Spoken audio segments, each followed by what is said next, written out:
বিসমিল্লাহির রহমানির রহিম।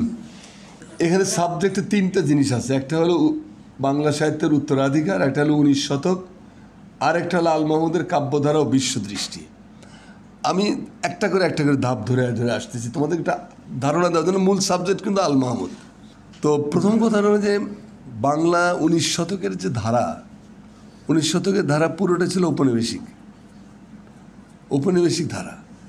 তো এই ধারায় কী কী সমস্যা দেখা দিয়েছিল একটু পেছন থেকে আসতে হবে। যে 1757 সালে আমাদের দেশে স্বাধীনতা চলে গেল। এইখানকার লোকাল যারা মৎস্যোদ্দীপ বেনিয়া অর্থাৎ ব্যাংকার, ব্যবসায়ী, বাংলাদেশে যেটা হয়েছে ধর একই রকম ব্যবসায়ীরা যুক্ত হয়েছিল ইস্ট ইন্ডিয়া কোম্পানির ব্যবসায়ীদের সঙ্গে। ব্যাপারটা ভালো করে খেয়াল করো যে ব্যবসায়ীরা যুক্ত হয়েছিল ইস্ট ইন্ডিয়া কোম্পানির ব্যবসায়ীদের সাথে।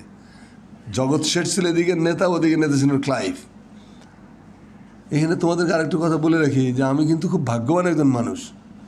প্রথম কথা হলো যে আমার জন্মসালটা গুরুত্বপূর্ণ।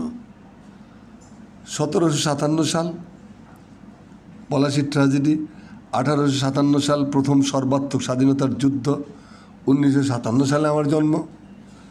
বুঝতে পারলে 57 এটা একটা কিন্তু খুব মিনিংফুল ঘটনা। এটা একটা। আরেকটা হলো যে আমি সেই ভাগ্যবান ব্যক্তি যে 3 জন মহাপুরুষের কবর জিয়ারত করার সৌভাগ্য পেয়েছি।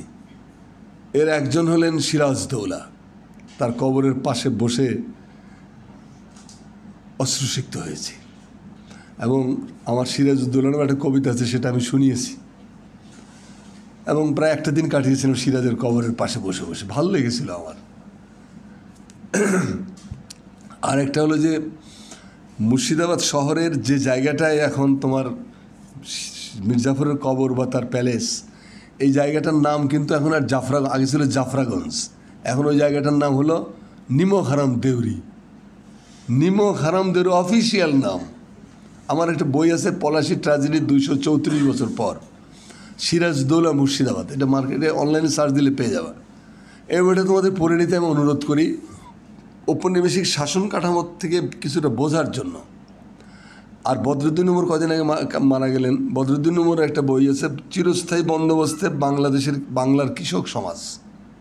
এইটা পড়ার জন্য তোমাদের অনুরোধ করি, কারণ এইটাতে তোমার ওই শতাব্দীগুলোকে বুঝতে সুবিধা হবে, তোমাদের অনুধাবন করার জন্য সহজ হবে। তো যাই হোক, তো সিরাজউদ্দৌলার কবর, তারপরে গেলাম মির্জাফরের কবর দেখতে নিমক হারাম দেউরিতে।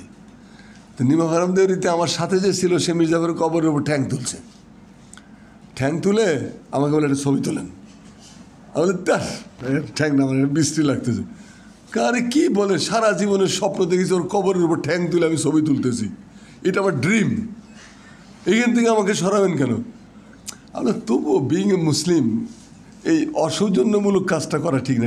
কী বলেন আমি তা না, আমি আমার ছবি আমি তুলব। তখন তো মোবাইলের দিন না, আমি বলতেছি এটা 92 সালের কথা। তো ছবি তুলে দিলাম, সে মহা খুশি। একটা স্বপ্ন সার্থক হয়েছে আমার। তো মির্জাফরের কবরও জিয়ারত করলাম।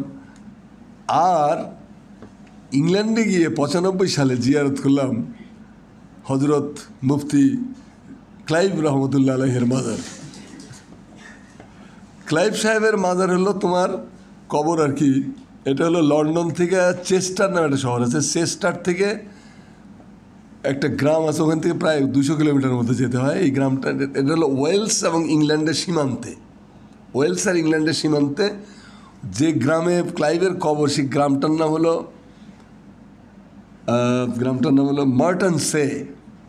মার্টন সে গ্রাম। আর ওর পাশের যে বাজারটা আছে সেটা মার্কেট ড্রাইটন। তো মার্টন সে গ্রামে যে আমরা ক্লাইভের কবর খুঁজে বেড়াচ্ছি। তো ক্লাইভ যে ঘরে জন্মগ্রহণ করেছিল সেই বাড়িটা তো হস্তান্তরিত হইতে হইতে এখন যার হাতে আছে তিনি ডাক টিকিটের ব্যবসা করেন। তাকে দিয়ে ধরলাম, আমি যে বাড়িটা দেখবো একটু। কেন কী আছে বাড়িতে? বাড়িতে এখন আমি আর আমার পরিবার থাকি। আমি বললাম না, এটা ক্লাইভ জন্ম নিয়েছিল। এই ডার্টি লোকটাকে দেখার জন্য এত দূর আসছেন? ওই বাড়ি এলাকা করতেছে। ওর বংশধররা তো ক্লাইভের আত্মহত্যার পরে তার বংশের লোকেরা কিন্তু তাদের বংশের পদবি চেঞ্জ করে এখানে জমি জমা বিক্রি ব্যবসা করে ওয়েলসপুল নামে একটা শহর আছে, সেখানে চলে গেছিলো, আর ফেরে নেই। বংশের পদবি ত্যাগ করে গেছে, বাপের সাথে all kind of relations cancel করে। তো বলে যে সেই লোকটা, তাহলে দেখা এই স্টাইচি হলটা দেখলাম, দেখে এটাই আমার বলে যে ভাই কবর ভাই কোথায়? বললো যে আই হ্যাভ নো আইডিয়া, তুমি একটা কাজ করো, আমাদের গ্রামের যে গির্জা আছে ও গির্জার ফাদারকে যে জিজ্ঞেস করতে পারো, ওরা হয়তো বলতে পারবে আর কি, ওদের কাছে লিস্ট আছে। তা আমরা কী করি, গ্রামের ভিতর দিয়ে গাড়ি গুড়ি ঘুরে গাড়ায় নিয়ে গির্জা খুঁজে বের করলাম একটা। তো গির্জার পাদ্রীকে আমরা বললাম যে আমরা ক্লাইভের কবর দেখতে আসছি। বললো তোমাদের ইতিহাসে ক্লাইভকে কি বলে? তাহলে তুমি বাংলা গালি বুঝবা? হারামজাদা, শুয়োর, কুত্তার বাচ্চা, শুয়োরের বাচ্চা, হারামির বাচ্চা ইত্যাদি যত গালি আছে সবই প্রয়োগ করা হয়। তাহলে সে কি হিরো না? বলে কিসের হিরো? তাহলে ভিলেন। বোম্বে সিনেমার ভিলেন দেখছো? এই বেটা এই ভিলেনদের মতো। বলে তাহলে তোর কবর খুঁজে বেড়াচ্ছ কেন?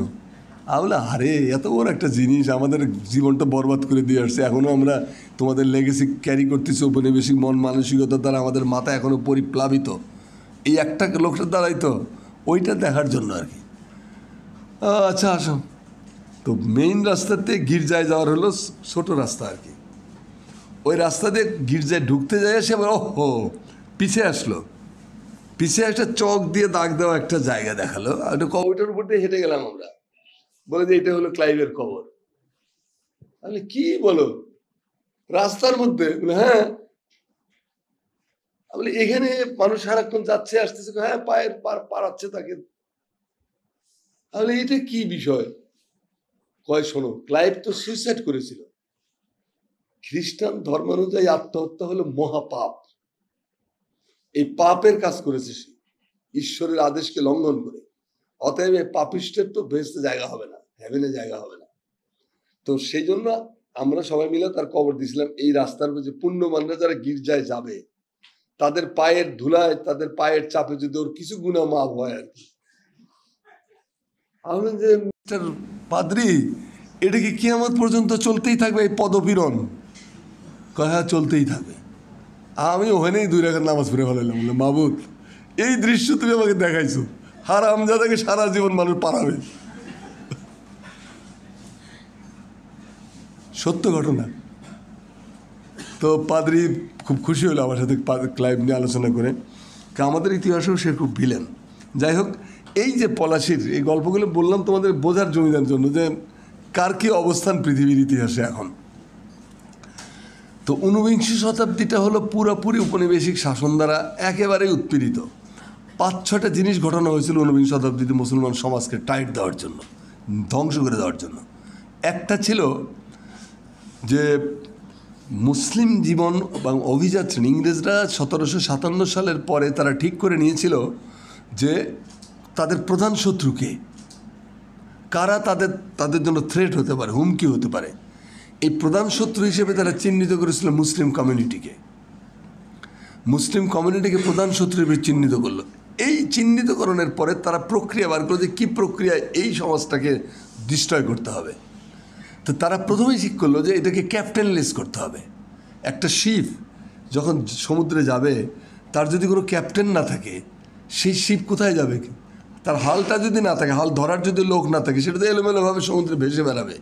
এই ক্যাপ্টেনলেস শিপের মতো অবস্থা করতে চেয়েছিল ওরা।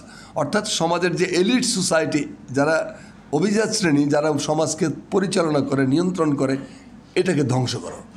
এই ধ্বংসের প্রক্রিয়ার প্রাথমিক পদক্ষেপ হিসেবে তারা মুসলিম জমিদারতন্ত্র, মোগলরা যে জমিদারতন্ত্র করেছিল, বা জায়গিরদার প্রথা, তালুকদারি প্রথা বা জমিদারি, এই জমিদারিগুলোতে জমির মালিক কিন্তু কৃষকই ছিল। জমির মালিক কিন্তু কৃষকই ছিল। জায়গিরদার বা জমিদার এরা ছিলেন কাস্টোডিয়ান, মানে দেখাশোনা করতেন, প্লাস রাষ্ট্রের পক্ষের থেকে রাজস্বটা আদায় করতেন, আদায় করে দিল্লিতে পাঠিয়ে দিতেন। জমি যার তারই থাকতো, এখানে কোনো নাই, মানে অন্য রকম রাষ্ট্রের কোনো ইন্টারফেয়ারেন্স থাকতো না, জাস্ট ট্যাক্সটা দিয়ে দিলেই হয়ে গেল আর কি। লামসাম একটা ট্যাক্স ধার্য করা হতো। এই জমিদারি তন্ত্র, এই জমিদার প্রথাটা ছিল অনেক বেশি মানবিক। মানে এখানে প্রজা পীড়ন করা মোগলদের উদ্দেশ্য ছিল না। মোগলদের উদ্দেশ্য যে প্রজাও কল্যাণে থাকুক, রাষ্ট্রও ভালো থাকুক, এইটা ছিল তাদের দৃষ্টিভঙ্গি। তো তখন এরা প্রথম টার্গেট করলো যে ভূমি ব্যবস্থার থেকে মুসলমানদেরকে উৎখাত করতে হবে। অতএব তারা 1793 সালে তোমার চিরস্থায়ী বন্দোবস্ত, পার্মানেন্ট সেটেলমেন্ট নামে একটা আইন করলো, পার্মানেন্ট সেটেলমেন্ট। এই পার্মানেন্ট সেটেলমেন্টের মাধ্যমে এই জমিদারি প্রথাকে বিলুপ্ত করে দিল। বিলুপ্ত করে নতুন একটা শ্রেণী তৈরি করলো। এরা কারা? এরা হলো এই সমস্ত জমিদারি বা এই সমস্ত তালুকদারিতে যারা কর্মচারী ছিল, হিন্দু কর্মচারী, তাদেরকে এই সমস্ত জমিদারি দায়িত্ব দিয়ে দেওয়া হলো। অর্থাৎ তারা চাইছিল 1971 সালের মতো যে রাষ্ট্র এবং পিপল তার মাঝখানে একটা ব্রোকার শ্রেণী, কোলাবোরেটর, যেটাকে আমরা 71-এর ভাষায় বলি রাজাকার আলবদর। ঠিক এই জিনিসটা ধরো, রাজাকার আলবদরদের ব্যাপারে আমরা বিতর্কে যাচ্ছি না, আমরা বলতেছি যে এইটা যেমন ছিল যে শাসক এবং শাসিত, তার মাঝখানে এরা on behalf of British government তারা রাষ্ট্র পরিচালনা, দেশ এলাকাটা দেখাশোনা করবে। তাদের জমি এই পার্মানেন্ট সেটেলমেন্টে জমির মালিকানা থেকে কৃষককে উচ্ছেদ করে দেওয়া হলো। কৃষক জমির মালিক থাকলো না আর, পুরোটাই জমিদারের ইচ্ছার উপর। জমিদার ইচ্ছা করলে তোমার জমি তোমাকে রাখতেও পারে, জমিদার যদি মনে হয় তোমাকে দেবো না ওকে দেবো, এটা হতে পারে। এটা তাকে এই পাওয়ার দিয়ে দেওয়া হলো। এবং তাকে দেওয়া হলো আরও কী কী পাওয়ার, যে এই তোমার জমিদারিতে তুমি দেখাশোনা করবা, জমির মালিকও তুমি, জমির সর্বময় দণ্ডমুণ্ডের কর্তা তুমি। তোমার কাজ হবে on behalf of British government, ব্রিটিশের স্বার্থের বিরুদ্ধে যারা কাজ করবে তাদেরকে ডিস্ট্রয় করবা। ব্রিটিশ সাম্রাজ্য হুমকির মুখে পড়তে পারে যাদের মাধ্যমে, তাদেরকে তোমরা সরিয়ে দেবা, ধ্বংস করে দেবা। আর তুমি মজাসে বাণিজ্য করো, তোমার সম্পদ করো, এটা করো সেটা করো। এই চিরস্থায়ী বন্দোবস্তের জমিদারি, এইটা মুসলমান সমাজের জন্য একটা ভয়াবহ রকমের অভিশাপ হিসেবে ঘাড়ে চাপিয়ে দেওয়া হয়েছিল। অর্থাৎ রাতারাতি মুসলিম জমিদাররা, অভিজাত শ্রেণীর লোকেরা, যেহেতু ল্যান্ড বেসড লাইফ ছিল বেশি, অতএব তারা রাস্তায় এসে দাঁড়ালো, একটা শ্রেণী খতম।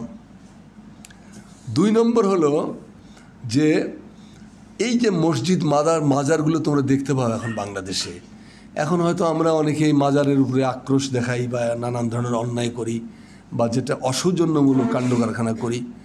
এই মাজারগুলো কিন্তু আসলে মাজার না, এটা ছিল বড় বড় স্কলাররা এসেছিল এখানে। এরা সবাই ছিল সুফি সাধক, ইসলামী শিক্ষায় অত্যন্ত পারদর্শী বিচক্ষণ ব্যক্তিবর্গ। যেমন ধরো সোনারগাঁতে তুমি 1313 শতাব্দীতে সোনারগাঁয় বিশ্ববিদ্যালয় প্রতিষ্ঠা করেছিলেন শরফুদ্দিন আবু তাওয়ামা। শরফুদ্দিন আবু তাওয়ামা, আমরা যখন সোনারগাঁয়ে বেড়াতে যাই, ভুলেও আমাদের মাথায় এটা আসে না যে এইখানে কোনো একটা জায়গায় শরফুদ্দিন আবু তাওয়ামা ঘুমিয়ে আছেন। 200-এর উপরে গ্রন্থ প্রণয়ন করেছিলেন তিনি। সোনারগাঁতে পরিপূর্ণ বিশ্ববিদ্যালয় স্থাপন করেছিলেন। ব্রিটিশরা এগুলো ডিস্ট্রয় করে দিয়েছে।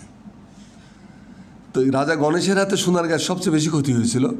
তো গণেশের পরে ব্রিটিশরা এসে বাকিটা শেষ করে। তোমরা যখন সোনারগাঁতে যাও, তোমরা মোগরাপাড়া মোড় থেকে বাম দিকে টার্ন নাও, টার্ন নিয়ে তোমরা লোকশিল্প ফাউন্ডেশন দেখতে যাও। কিন্তু আসল ঐতিহ্য পড়ে আছে ডান দিকে।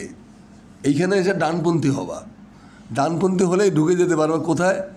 এই মোগরাপাড়া পার হলেই তোমার শরফুদ্দিন আবু তাওয়ামার কমপ্লেক্স। এইখানে দেখবে যে এখনও তার কবরটা বহাল তবিয়তে রক্ষা পেয়ে গেছে। এটা হয়তো আল্লাহ নিজেই রক্ষা করেছেন। আর এর থেকে আরেকটু আগালেই তোমরা দেখতে পাবা গিয়াসউদ্দিন আজম শাহের মাজার। মুসলিম বাংলার সবচেয়ে প্রাচীনতম স্থাপত্য হলো গিয়াসউদ্দিন আজম শাহের এই মাজারটা। এই জিনিস আর এর আগে যেগুলো করে গেছিল বখতিয়ার খিলজির থেকে গিয়াসউদ্দিন আজম শাহ, এগুলো কোনোটাই রক্ষা হয়নি, এগুলো রক্ষা করা যায়নি, হারিয়ে গেছে কালের অতল তলে। কিন্তু গিয়াসউদ্দিন আজম শাহের মাজার কমপ্লেক্সটা রক্ষা পেয়ে গেছে। এটা হলো মুসলিম বাংলার সবচেয়ে প্রাচীন স্থাপত্য। তো গিয়াসউদ্দিন আজম শাহ ফেমাস কী কারণে পৃথিবীতে? অনেকগুলো কারণের একটা হলো যে গিয়াসউদ্দিন আজম শাহের আগ পর্যন্ত বাংলা ছিল ঝুপড়ি পাট্টির ভাষা, গরিব মানুষের ভাষা, অচ্ছুত অস্পৃশ্য লোকদের ভাষা। এরা নগরে ঢোকার অধিকার থাকতো না তাদের। চর্যাপদে দেখবে যে বলা হচ্ছে যে নগরের বাহিরে ডম্বি তোহারি কুড়িয়া সই সই যাসি ব্রাহ্মণ নাড়িয়া, যে নগরের বাইরে তোমার কুড়ে ঘর, তোমাকে নগরে ঢুকতে দেয় না, কিন্তু রাতের বেলা লম্পট ব্রাহ্মণগুলো তোমাদেরকে ছুঁয়ে ছুঁয়ে যায়, তখন কোনো সমস্যা হয় না। মানবেতর জীবন। বাংলার মানে জনগণের 80% ছিল বৌদ্ধ।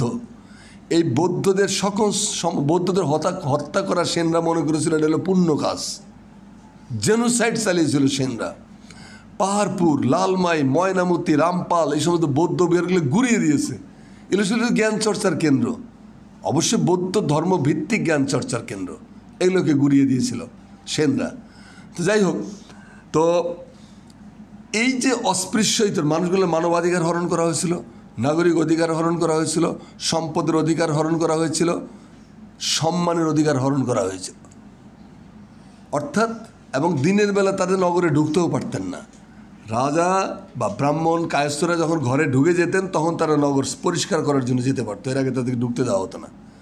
তারা নদীর পানি খেলে নদীর পানিকে অপবিত্র ঘোষণা করা হতো এবং এর জন্য মৃত্যুদণ্ড হতো, যে রাজার অর্ডার ছাড়া তুই এইখানকার অস্পৃশ্য ইতর তুই নদীর পানি মুখ দিলি কেন, নদীর পানি তো অপবিত্র হয়ে গেল।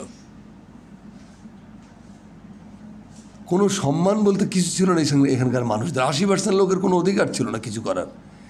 এরকম একটা বাংলাদেশে আমাদের এই স্কলাররা এসেছিলেন, এরা বড় বড় পণ্ডিত ছিলেন ইসলামী শাস্ত্রে এবং একই সঙ্গে সুফি সাধক ছিলেন। যেমন ধরো হযরত শাহ আলী মিরপুরে শুয়ে আছেন, এটা তো একটা বিশ্ববিদ্যালয় ছিল এক সময়। তো বাঘাতে, রাজশাহী জেলার বাঘাতে আছে বাঘা মসজিদ। এই বাঘা মসজিদের এরিয়া দেখলে বুঝতে পারছি ইউনিভার্সিটি করার জন্য। তোমরা যারা মুর্শিদাবাদ গেছো তারা দেখবে যে মুর্শিদ কুলি খানের একটা মসজিদ আছে, নাম হলো বড় কাটরা মস্ক। কাটরা মস্কে 10,000 ছেলে মেয়ের থাকার ব্যবস্থা, কক্ষগুলো দেখে চোখে পানি রাখতে পারবে না যে এত সুন্দর করে একটা মসজিদকে পুরোপুরি ইউনিভার্সিটির ফ্লেভার দেওয়া হয়েছে। মসজিদটাকে সেন্টার পয়েন্টে রেখে চারিদিকে সব ছাত্রছাত্রীদের আবাসস্থল, শিক্ষকদের আবাসস্থল। অসাধারণ একটা ব্যঞ্জনাময় শিক্ষা পদ্ধতি মোগলরা স্থাপন করতে পেরেছিল এবং এই সুফিরা করেছিলেন। তো যাই হোক, এই যে মাজারকে এই বিশ্ববিদ্যালয়গুলো, যেমন সুফিরা যেখানেই গিয়েছে সেখানেই দেখবা যে কয়েকটা কাজ তারা করছেন, যেগুলো পরে খ্রিস্টান মিশনারিরা আমাদের কাছ থেকে নিয়ে গেছে। কি কাজ? ওনারা গিয়ে একটা খানকা খুলতেন, অর্থাৎ ডেরা মানে থাকার জায়গা, একটা মসজিদ করতেন, সাথে একটা শিক্ষা প্রতিষ্ঠান দাঁড় করায় ফেলতেন। তারপরে একটা মুসাফিরখানা, কারণ রাস্তাঘাট নেই, থাকার জায়গা নেই, লোকজন দূরের থেকে আসলে থাকবে কোথায়। এবং সকাল বিকেলে লঙ্গরখানা, মানে যারাই আসুক তারা দুবেলা ফ্রি ফুড পাবে এখানে। ফ্রি চিকিৎসা, তখনকার চিকিৎসা নিশ্চয়ই এই দেশের লোকেদের তো কোনো চিকিৎসা ছিল না, বিনা চিকিৎসায় দেশের লোকেরা মারা যেত, চিকিৎসা সম্পর্কে তাদের কোনো ধারণা ছিল না। এই চিকিৎসা পদ্ধতি নিয়ে আসছিলেন আমাদের সুফি সাধকরা। তারপরে কি নিয়ে আসছিলেন? প্রত্যেকটা মাজারের সঙ্গে তো বিশাল বিশাল পন্ড, দিঘি, পুকুর। কেন? পানিকে অ্যাভেলেবেল করে দিয়েছিলেন তারা, যে আল্লাহর রহমত পান করো, এই পানি তোমার অধিকার। এখানের লোক তারপর একসাথে বসে খায়, একসাথে বসে কোলাগুলি করে, একসাথে। এখানকার লোকের অবাক হয়ে গেছে যে এটা কারা রে ভাই, কিরা কেন আমাদের হৃদয়ের কিনার দিয়ে বয়ে যায়, এরা এমন কেন?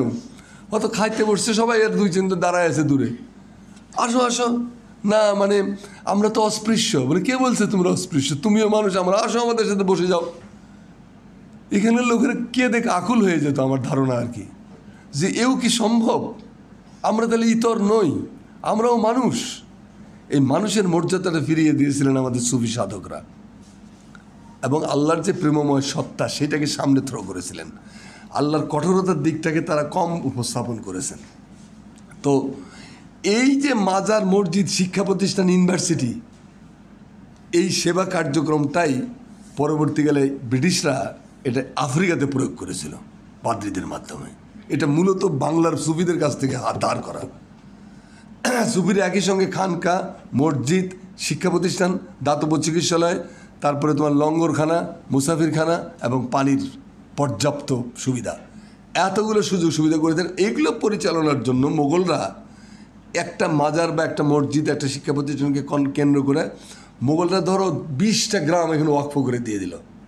ওয়াকফ মানে এই গ্রামগুলোর কোনো ট্যাক্স দিতে হবে না, এই গ্রাম থেকে যা উপার্জন হবে সবটা দিয়ে এই শিক্ষা কমপ্লেক্সগুলো চলবে, এই মসজিদগুলো চলবে, এই ছাত্ররা পড়াশোনা করবে ফ্রি।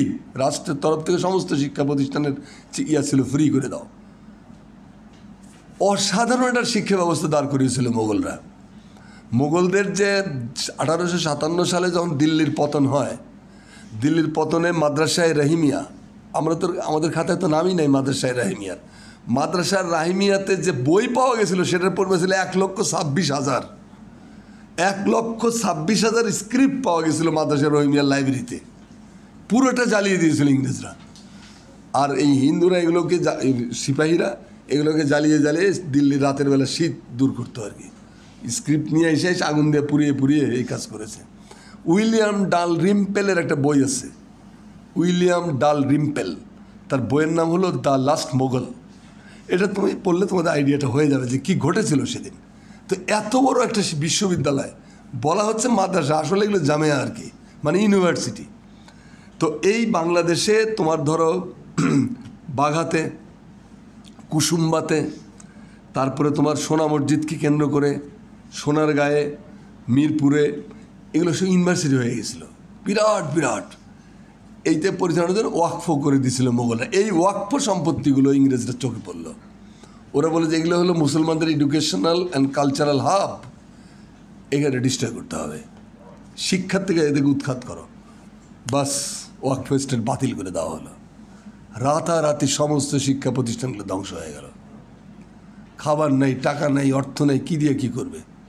আস্তে আস্তে বিরান হয়ে গেল, সব কিছু হারিয়ে গেল। 3 নম্বর, লাখেরাজ সম্পত্তি। লাখেরাজ সম্পত্তি মানে কি, ধরো এখন যেমন আমাদের এক দেশে কেউ যদি সম্মানিত হয়, বিশেষ কোনো অবদান রাখেন দেশের উদ্দেশ্যে, জাতির উদ্দেশ্যে, তখন আমরা কি করি, রাষ্ট্র কি করে, তাকে একটা 21শে পদক দেয়, বা স্বাধীনতার পদক দেয়, বা নজরুল পদক দেয়, বাংলা একাডেমি পদক দেয়, এরকম নানান পদক দিয়ে ওই লোকটাকে সম্মানিত করা, তার গুণের স্বীকৃতি দেয়া। এই কাজটা মোগলরা করতেন সম্পদ দেয়া। যখন ধরতে যায় লোকটা একটা জ্ঞানী ব্যক্তি, তো তখন দেখে আরে তাকে ফ্রি করে দাও, তার উপার্জনের জন্য যদি সময় নষ্ট হয় তো সে জ্ঞান চর্চা করবে কখন। এতটাই ওয়েলফেয়ারমূলক ছিল মোগল শাসন। খারাপ দিকও ছিল, ভালো দিকগুলোর কথা বলতেছি আমি শুধু, যে এতটাই ওয়েলফেয়ারমূলক মানে কল্যাণমূলক শাসন ব্যবস্থা। আওরঙ্গজেবের সময় এটা আরও ব্যাপক আকার ধারণ করে। এই ওয়েলফেয়ার মানে যেটা ব্রিটিশরা এখন welfare state, Sweden welfare state, Finland welfare state. রাষ্ট্র, তুমি বেকার থাকলে তোমার খাবারের ব্যবস্থা রাষ্ট্র করে দেবে, তোমার শিক্ষার দায়িত্ব রাষ্ট্রের, তোমাকে শুধু রাষ্ট্রকে জানাতে হবে, বাস, বাকি দায়িত্ব তোমার নাই আর। তো এই ওয়েলফেয়ার স্টেট করেছিলেন মোগলরা ভারতে। তো এটা করতে গিয়ে তারা এই জ্ঞানী লোকদেরকে ভাবছিলেন যদি তাদেরকে ফ্রি করে দেওয়া না যায়, উপার্জনের জন্য যদি তারা সময় নষ্ট করে। যেমন আমাকে বলে যে আপনার জীবনে বেশিরভাগ সময় নষ্ট হয়েছে কীভাবে, আমি বলি যে আমার জীবনের বেশিরভাগ সময় নষ্ট হয়েছে ভাতের ধান্দায়, ভাতের চিন্তায়, ভাত দুবেলা খাবার জোটানোর চিন্তায় জীবনের বেশিরভাগ সময় নষ্ট করেছি। তো মীর কাসেম আলী ভাই ছিলেন খুব বিখ্যাত মানুষ, তোমরা তো আজকের জেনারেশন তাকে হয়তো জানো না। তো মীর কাসেম আলী ভাইয়া বলছিলেন যে মতিউর রহমান মল্লিক আর আব্দুল হাই শিকদার, এই দুজনকে আমি পৃথিবীর পথে নামাই দেবো, এরা বাংলাদেশ ঘুরে ঘুরে গেলে বক্তৃতা দিয়ে বেড়াবে। মোটিভেট করা মানুষকে, তার ইতিহাস সম্পর্কে সচেতন করে, তার পূর্ণ নহে প্রাণ যার ইতিহাস জ্ঞানে। ইতিহাস জ্ঞানে যার প্রাণ পূর্ণ নয়, তার সর্বনাশ দরজার সামনে দাঁড়িয়ে থাকে। পূর্ণ নহে, আলাউল বলে গেছে কত সপ্তদশ শতাব্দীতে, পূর্ণ নহে প্রাণ যার ইতিহাস জ্ঞানে, সহস্র সর্বনাশ পিছু থেকে টানে। হাজার সর্বনাশ তাকে পিছন থেকে টানতেই থাকবে, সে ধ্বংস হবে। ইতিহাস, root searching is major things. শিকড়ের সন্ধান করো, তুমি কে, কোত্থেকে আসছো, তোমার তাহলে তুমি যখন জানতে পারবা, অতীতের অভিজ্ঞতার আলোকে বর্তমানকে যাচাই বাছাই করে জ্ঞান এবং বিজ্ঞানের সাহায্যে কল্যাণ এবং মঙ্গলের জন্য সামনে এগিয়ে যাওয়া, এইটাই হলো মুসলমানদের শিক্ষার মূল কারিশমা।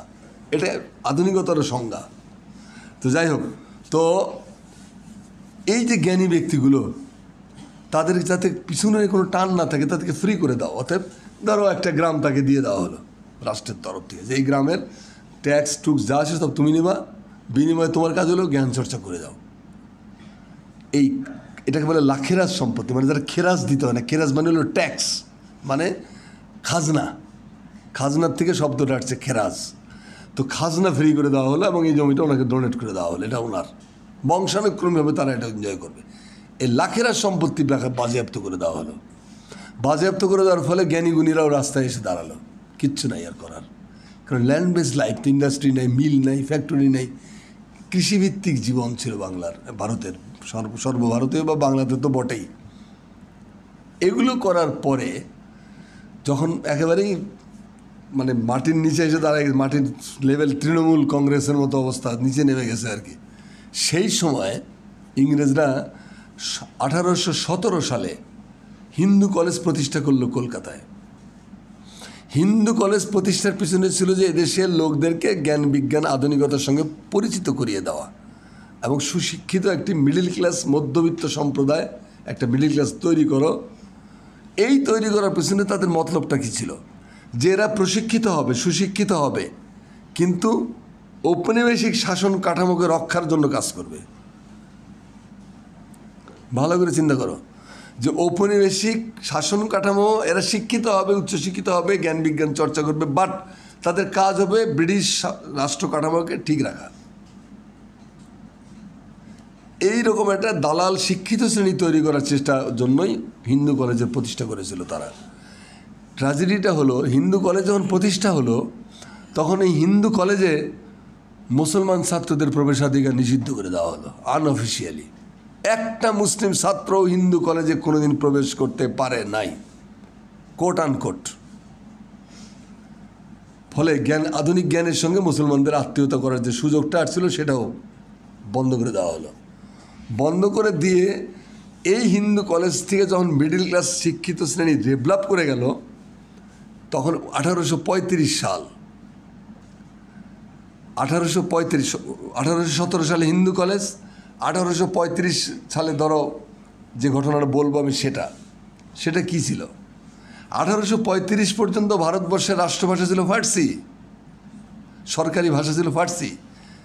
দুম করে রাষ্ট্রভাষায় ফার্সি বাতিল করে দিয়ে ইংরেজি চালু করে দিল। দেখো ইংরেজদের কৌশলটা, যে তারা 1817 থেকে 1835 পর্যন্ত তাদের মন মতো লোক তৈরি করে নিয়েছে, কিছু করে নিয়ে তারপরে রাষ্ট্রভাষা ফার্সিকে বাতিল করলো এবং ওই জায়গাগুলোতে এই যে লোকগুলো তৈরি করলো তাদেরকে রিহ্যাবিলিটেট করে দিল। আর মুসলমানদের সর্বশেষ যে মানুষগুলো অফিস আদালত সরকারি দপ্তরে নানানভাবে শিক্ষিত সম্প্রদায় তারা কাজ করে খেত, এগুলো রাতারাতি সব বেকার হয়ে গেল। তো বেকার হয়ে যাওয়ার ফলে কী হলো, কোথাও যাওয়ার তাদের থাকলো না। তারপরে একটা ভয়ঙ্কর ঘটনা ঘটালো তারা, সেটা হলো বাংলা, বিহার, উড়িষ্যার রাজধানী মুর্শিদাবাদে শিফট করলো কলকাতায়। মুর্শিদাবাদ ছিল মুসলিম ঘনিষ্ঠ শহর, মুসলিম বান্ধব শহর, মানে যেহেতু নবাবদের হাতে তৈরি, এটার মধ্যে একটা মুসলিম ফ্লেভার ছিল সর্বত্রই। মুর্শিদাবাদ শহরে 193টা মসজিদ আমি খুঁজে বার করেছি, 193টা মসজিদের মধ্যে মাত্র 2টা মসজিদ চালু আছে, বাকিগুলো সব কোনোটা গোশালা, কোনোটা হোটেল, কোনোটা পতিতালয়। এরকম ভয়ঙ্কর ঘটনা আমি আমার বইয়ের মধ্যে পড়লে দেখবো, এগুলো আছে। আমি একদম মসজিদ ধরে ধরে আমি বলেছি। তো কীরকম একটা শহর ছিল, সেই মুর্শিদাবাদ থেকে কলকাতার রাজধানী শিফট করলো। কলকাতা হলো এমন একটা শহর যে শহরে মুসলমানদের কোনো জায়গাই ছিল না, কারণ কলকাতা শহর গড়ে তুলছে কারণ ইংরেজরা কলকাতা শহর জন্ম দিয়েছে। কারণ এই জন্য বিনয় ঘোষের একটা বই আছে, বিনয় ঘোষ বলছেন যে কলকাতা হলো কিসের শহর? বণিক, নাবিক এবং লম্পটদের শহর। বিনয় ঘোষের বক্তব্য এটা। তো বঙ্কিমচন্দ্র তোমার 1865-66 সালের দিকে ঢাকায় বেড়াতে আসছিলেন, বঙ্কিমচন্দ্র চট্টোপাধ্যায়।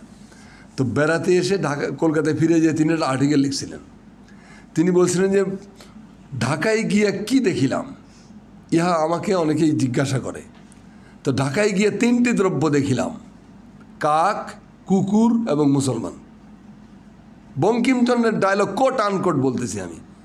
সাম্প্রদায়িক দাঙ্গা লাগানো আমার উদ্দেশ্য নয়, ইতিহাসের সাথে তোমাদেরকে আত্মীয়তা করে দেওয়া আমার উদ্দেশ্য। তো কলকাতা শহরে 92 সালে যখন আমি গেলাম, তখন কলকাতা তোমার এই প্রেস ক্লাবে একটা অনুষ্ঠান ছিল, আমি ছিলাম গেস্ট, যেহেতু বাংলাদেশ থেকে গেছি। আমি বললাম যে ভাই, আমি এমন এক শহর থেকে আসছি যে শহর সম্পর্কে বঙ্কিমচন্দ্র বলে গেছেন কাক, কুকুর এবং মুসলমানদের শহর। এহারা 3টি দেখিতে কদর্য, কুৎসিত এবং ইহারা কলহপ্রিয়, এই শব্দগুলো আছে। এই তিনটি প্রাণী দেখিতে কুৎসিত, ইহারা অত্যন্ত কলহপ্রিয় এবং সারাক্ষণ এগুলোই করে আর কি, হাঙ্গামা। তাহলে সেই শহর থেকে আমি আসছি, আমার ইতিহাসের কোনো গৌরব টৌরব কিছু নাই, আমরা তো ওইরকম একটা শহর থেকে আসছি রে ভাই। তো কিন্তু আমার কোনো আফসোস নাই। কেন নাই? কারণ যে শহর থেকে বঙ্কিমচন্দ্র গিয়ে ঢাকা শহরে বসো, যে শহর থেকে বঙ্কিমচন্দ্র কলকাতায় ফিরে আর্টিকেল লিখলেন, এবং যে শহর থেকে তিনি ঢাকাকে গিয়ে এই তিনটি কুৎসিত জিনিস দেখিয়েছেন, তিনি কোন শহর থেকে গেছেন? তিনি গেছেন কলকাতা থেকে। কলকাতা শহর তো কলকাতা শহর সম্পর্কে বিনয় ঘোষ বলে গেছেন যে কলকাতা শহর হলো বণিক, নাবিক এবং লম্পটদের শহর। তো এখানে জেনেটিক্যাল প্রবলেম থাকতে পারে, এখানে ডিএনএর প্রবলেম থাকতে পারে, যেহেতু লাম্পট্যে দিয়ে ভরা একটা শহর, কী থেকে কী হয়েছে কে জানে। বলে বঙ্কিমচন্দ্র এই ধরনের কথা বলতেই পারেন।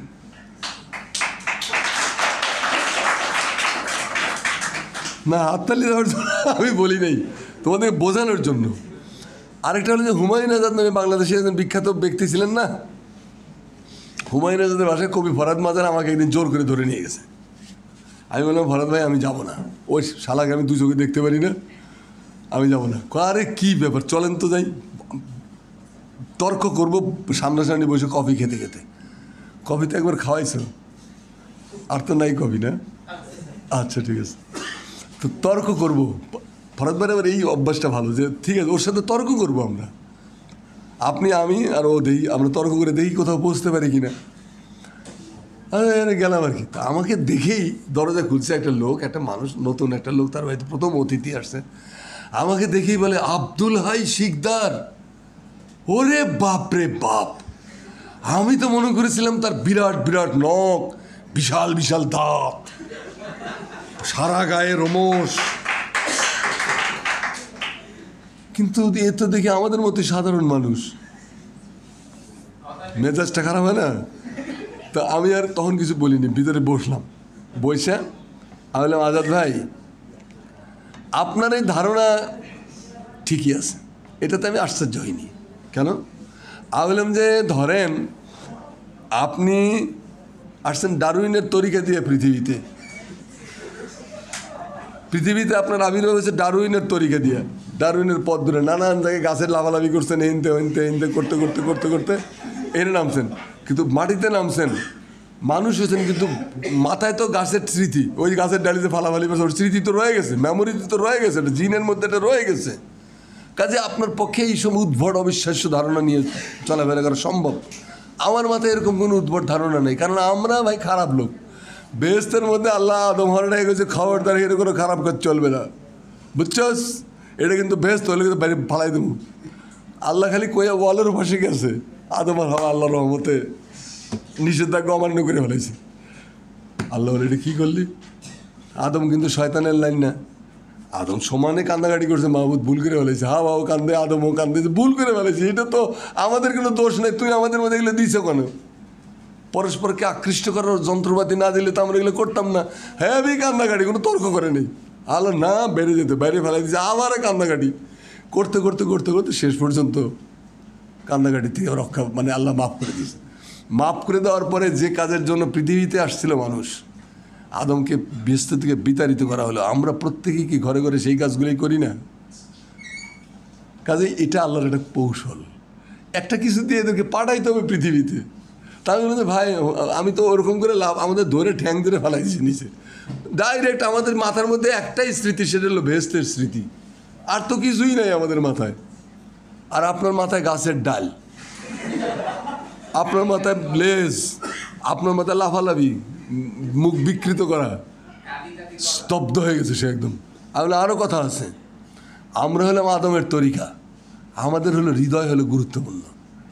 কবিরা তো হৃদয় নিয়ে কাজ করে, আমরা হলাম আদম হৃদয়, হাওয়াকে দেখে আবার জড়াই ধরছে, প্রথমে জড়াই ধরছে, কারণ এটা হৃদয় যে কথা বলে, তো সে শয়তান গেছে আল্লাহর সাথে তর্ক করতে, মস্তিষ্ক নিয়ে কাজ করে, সে তর্ক করে করে করে করে এমন চটাইছে স্রষ্টারে, জাতি অভিশপ্ত।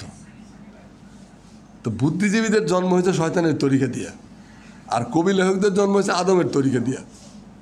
This is the difference between বুদ্ধিজীবী অ্যান্ড এ পোয়েট। যাই হোক, তো সেই জায়গায় আমরা এখন ফিরে যাই আর কি। আমরা এক জায়গায় তার জায়গায় চলে গেছি। তো 1757 সালের 1835 সালে রাষ্ট্রভাষা চেঞ্জ হয়ে গেল, রাজধানী শিফট হয়ে গেল মুর্শিদাবাদ, কলকাতায় চলে। কলকাতা শহরের সঙ্গে মুসলমানদের কোনো সম্পর্ক ছিল না, এই শহরটা ছিল একেবারেই তাদের আয়ত্তের বাইরের শহর। এটা তারা এর আসা প্রয়োজন মনে করতো না, তারা অভিজাত অর্বাচীন একটা সিটি। ফলে শাসনযন্ত্রের সঙ্গে, প্রশাসনের সঙ্গে, ব্যবস্থাপনার সঙ্গে, রাজস্বের সঙ্গে মুসলমানদের সম্পর্কগুলো ছিন্ন হয়ে গেল। যে কারণে মুসলমানরা আরও যতটা শেষ শক্তিটুকু আছে সেই শক্তিবিন্দুগুলো একত্র করে একের পর এক তিতুমির নামিয়ে রাস্তায় নেমে আসলেন। তিতুমির কি জানতেন না তার এই সংগ্রামের কি রেজাল্ট হতে পারে? একটা বাঁশের কেল্লা বানাইয়া 1000 লোক নিয়ে তিনি ব্রিটিশ খেদাবেন এই ইয়েতে। লাঠি আর সরকি ছাড়া তার কোনো অস্ত্র ছিল না। কুড়াল, সরকি, বল্লম আর বাঁশের লাঠি, এই হলো তিতুমিরের অস্ত্র। এইটা দিয়ে কামানের বিরুদ্ধে দাঁড়িয়ে গেছে। আমি তো তিতুমিরের মধ্যে আরেক মহাপুরুষের ছায়া দেখতে পাই, সেইটা হলো হোসেন। তুমি খেয়াল করো যে প্রতি বিপ্লবী তৎপরতার ভেতর দিয়ে উমাইয়ারা যখন রাষ্ট্র ক্ষমতা দখল করে, রসুলের যে রেভলিউশনারি স্পিরিট, আর ইসলাম তো আসলে ধর্ম না, ইসলাম তো একটা কমপ্লিট কোড অফ লাইফ। একটা জীবনকে পরিচালনার জন্য, জগৎকে আবাদ করার জন্য যা দরকার সেই শিক্ষাই তো ইসলাম দেয়। ইসলাম তো পরকালমুখী ধর্ম নয়, ইহকাল এবং পরকাল দুটার কম্বিনেশন হলো ইসলাম। জগৎকে পরিবর্তন করতে না পারলে তুমি পরকালে যে কী বলবো আল্লাহর কাছে? তা আমাদের রসুল তো জগৎকে পরিবর্তন করার জন্য আসছিলেন পৃথিবীতে, এবং জগৎকে তিনি চেঞ্জ করে দিয়েছিলেন। এটা রেভলিউশন। দুটো রেভলিউশনের কথা আমি তোমাদেরকে বলি, আমাকে দারুণভাবে একটা রসুলের রেভলিউশন তুলনা নাই। একটা পুরোপুরি ধন সম্পদ বন্টন, অর্থনীতি, তুমি অর্থনীতির চাকা পাল্টাই দিয়েছেন তিনি।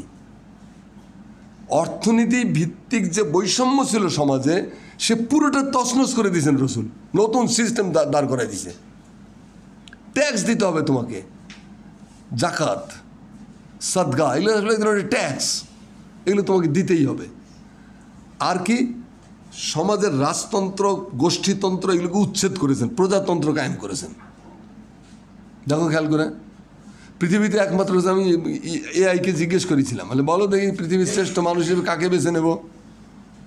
এআইকে জিজ্ঞেস করছি।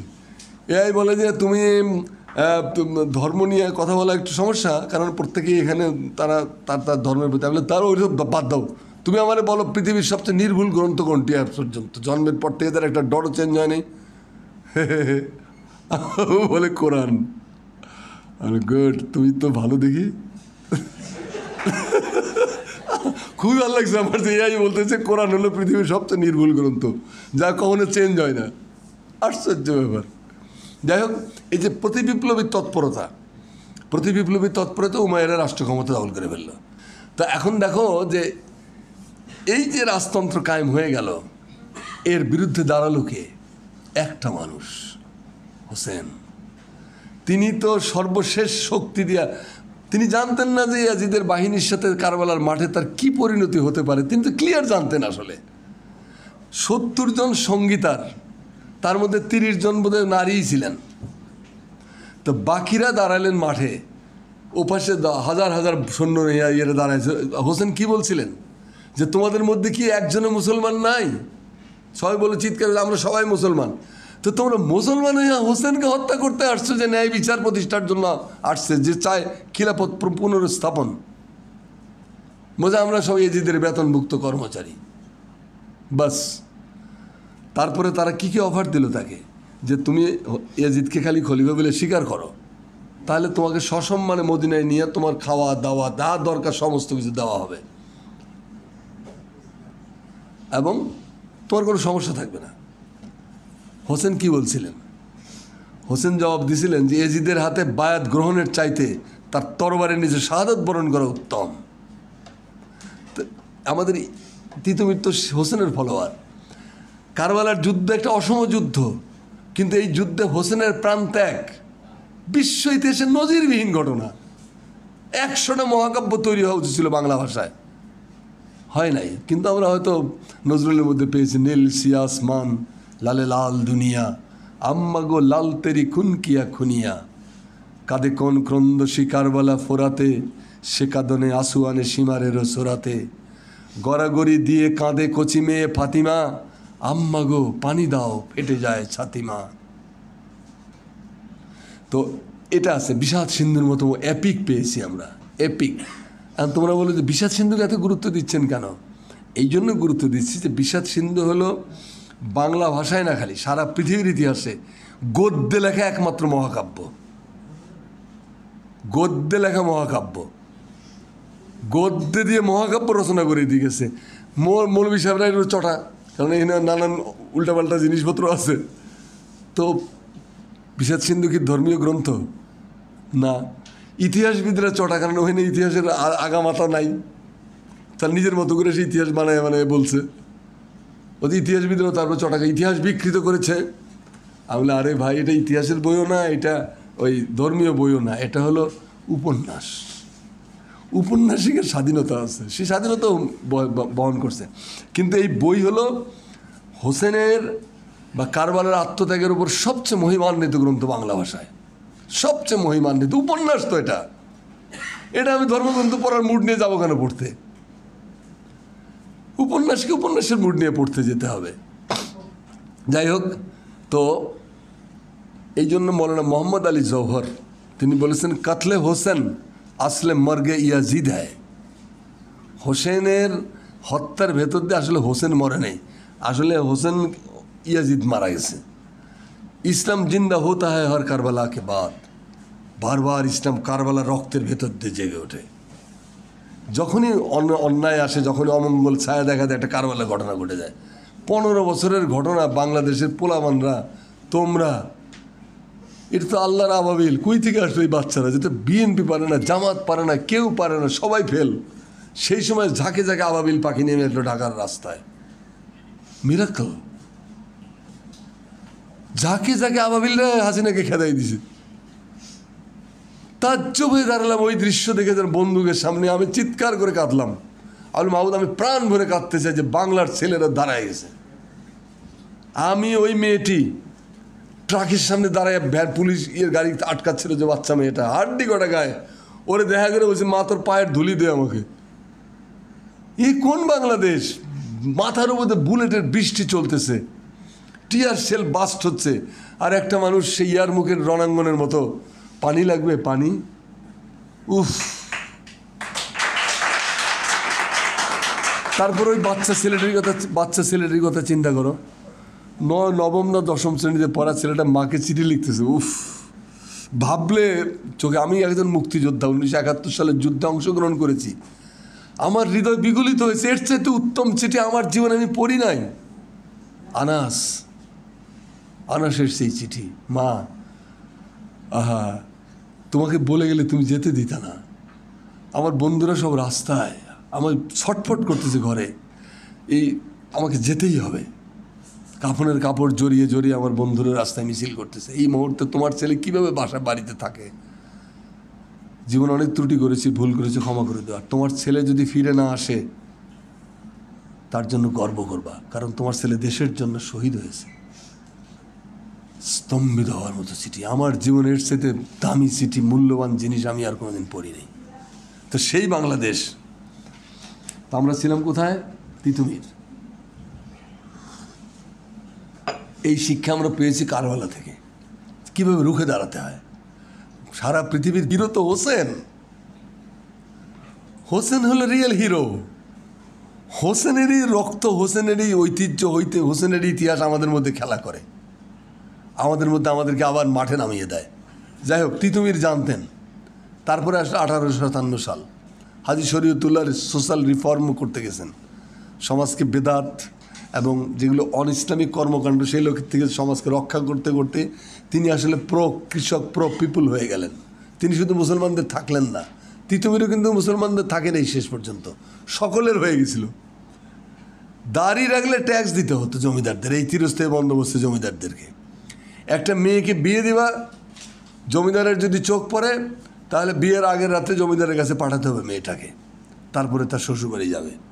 এই বাংলাদেশ থেকে তো আমরা বেরিয়ে আসছি, সেটার বিরুদ্ধে তিতুমিরের বিদ্রোহ, সেটার বিরুদ্ধেই তোমার হাজী শরীয়তুল্লাহর আগুন। হাজী শরীয়তুল্লাহ তো দার্শনিক ছিলেন, কিন্তু তার আন্দোলনটাকে, ফারাজি আন্দোলনকে মিলিট্যান্ট করেছিলেন কে? দুদু মিয়া। ৮০,০০০ সৈন্যবাহিনী তৈরি করেছিলেন তিনি, ৮০,০০০। এবং এই সৈন্যবাহিনী দিয়ে তিনি আরিয়াল খাঁ, পদ্মা, এই সমস্ত নদী তোলপাড় করে বেড়াইতেন। 50 কিলোমিটার নটিক্যাল মাইল বেগে চলতে পারতো তার শিব নৌকাগুলো। এত চিকন এবং ন্যারো করছে যে আর্মি, পুলিশ, ব্রিটিশরা হদিশই পায় নাই। 3টা কাণ্ড কথা বলি, তোমার পাঁচচর নামে একটা জায়গা আছে শরীয়তপুরে, দেখবা পাঁচচর। এই পাঁচচরের যে ডানিয়াল ছিলেন, ডানিয়াল ছিল খুব কুৎসিত নীলকর অত্যাচারী। এই ডানিয়ালের নীলকরের সমস্তগুলো ধরে কুচি কুচি করে কেটে পদ্মা নদীতে ছড়াই দিছে। লাশের অভাবে, প্রয়োজনীয় তথ্যপত্রের অভাবে বিচারই হয়নি দুদু মিয়ার।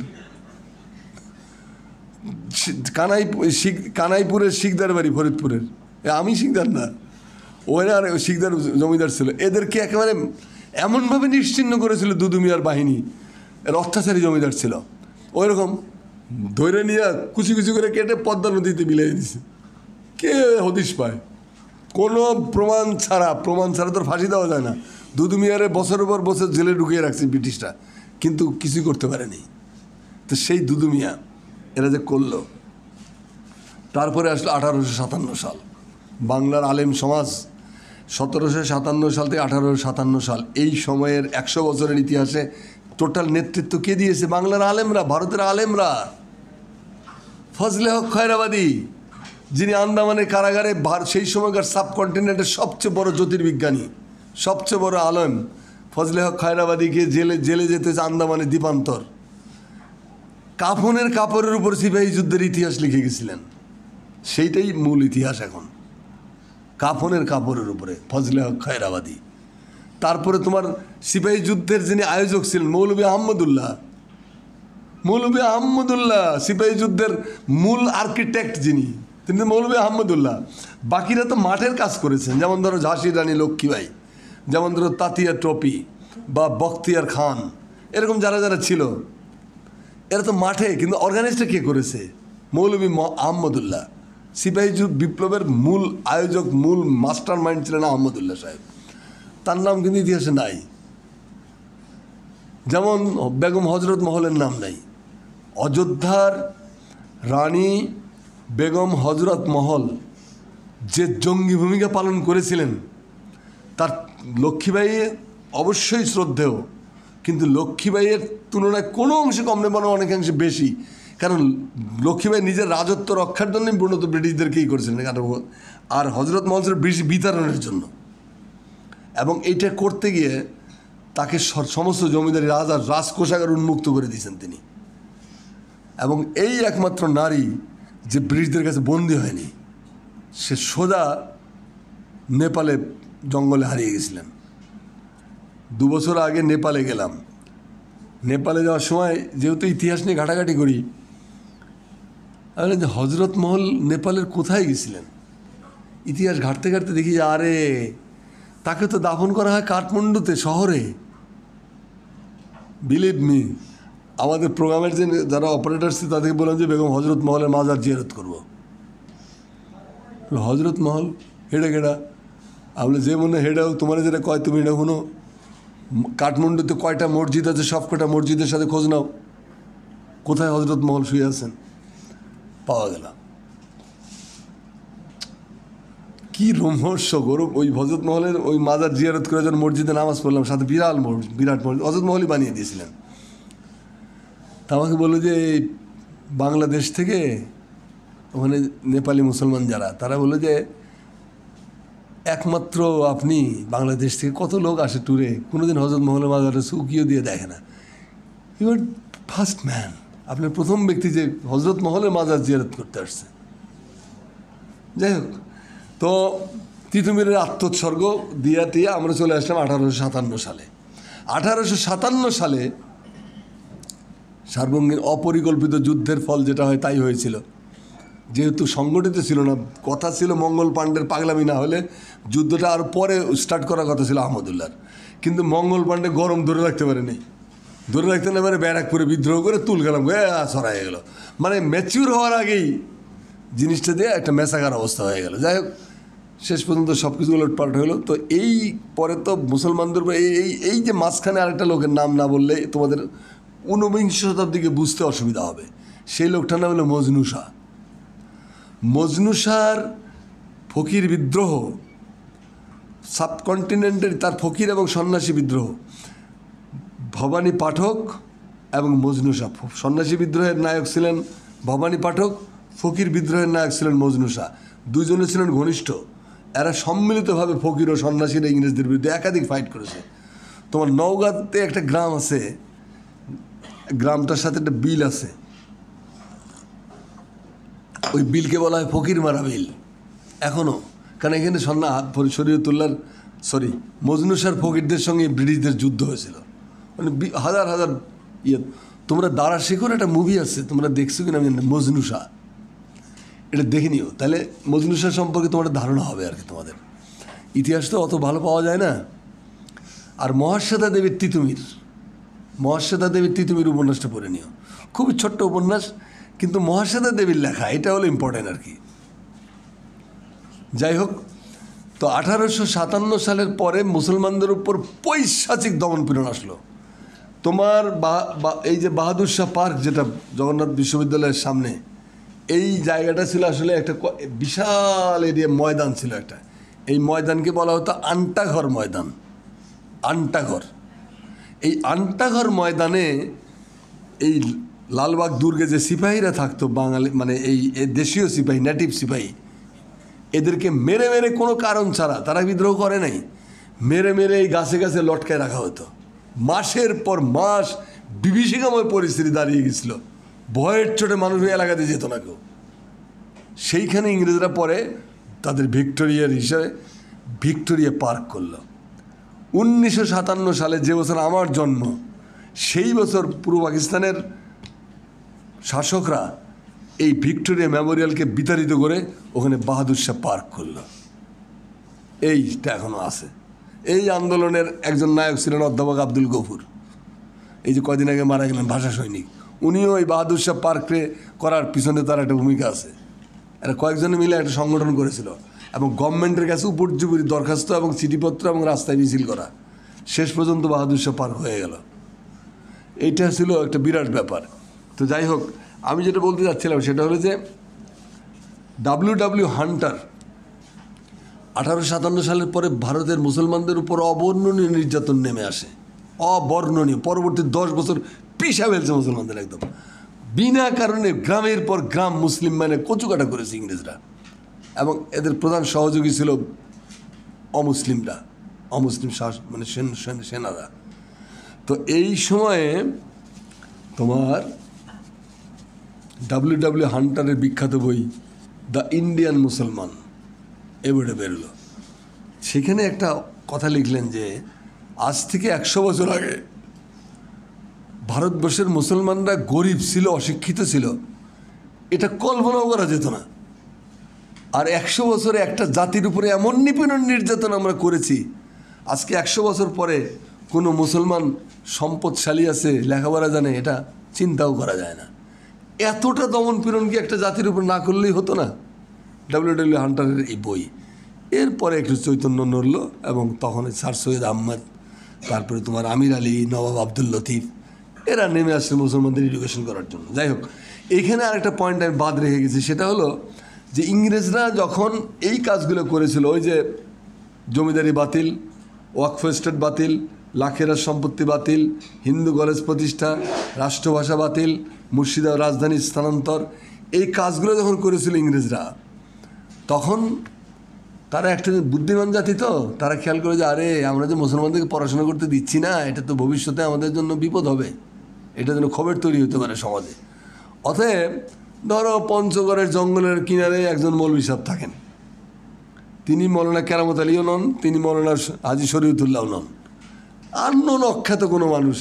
এই যে আওয়ামী লীগ আমলে হাসিনার আশেপাশে কিছু মৌলভী ঘুরতো না, ধরো এরকম টাইপের আর কি। ওগুলো পয়সা দিতে ফতোয়া দেওয়া হয়েছে, হ্যাঁ ইংরেজি শিক্ষা হারাম, ইংরেজি শিখলে ইমান নষ্ট হয়ে যায়। অদ্ভুত কথা। এটা মুসলমান কোনো মেইন স্ট্রিমের আলেম কোনো দিনও বলেনি।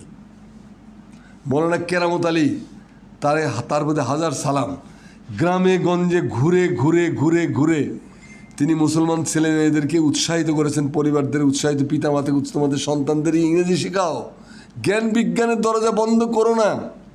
জ্ঞান বিজ্ঞানের দরজা বন্ধ করলে তোমরা আরও অন্ধকারে চলে যাবা। পরিবর্তিত পরিস্থিতির সঙ্গে অ্যাডজাস্ট করতে হলে, পরিবর্তিত পরিস্থিতিকে জয় করে তার ঘাড়ের উপরে তোমার বিজয় নিশান উড়াতে হলে তোমাকে তার শত্রুর বিদ্যা বৃদ্ধি করে আয়ত্ত করতে হবে। এটা ছিল মৌলানা কেরামত আলীর লাইন।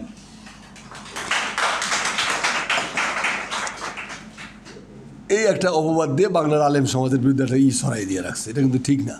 যাই হোক, এইরকম একটা পরিস্থিতিতে অচল, অবশ, স্থবির, পরাজিত, পরাভূত, লাঞ্ছিত, বঞ্চিত, নিগৃহীত, নিষ্পেষিত, ধুলায় বিলীন হয়ে যাওয়া একটা জাতির সামনে 1899 সালে আল্লাহর বোধহয় কোনো একটা কারণে রহম হয়েছিল, সে একজন মানুষের জন্ম দিলেন। শহর কলকাতার আলোকিত শহরের অনেক বাইরে চুরুলিয়ার মতো একটা গণ্ড গ্রাম, তার আশেপাশে 10 মাইলের মধ্যে কোনো বাড়িঘর দেখা যায় না, ধুধু একটা মরুভূমির মতো, বিহারের কাছাকাছি। তো এই গ্রামে একটা শিশুর জন্ম হলো, সেই শিশুর নাম হলো কাজী নজরুল ইসলাম। এবং মুসলমানদের সত্যিকারের রেনেসা শুরু হলো। মুসলিম রেনেসা সূত্রপাত হচ্ছে কাজী নজরুল ইসলামের হাত দিয়ে।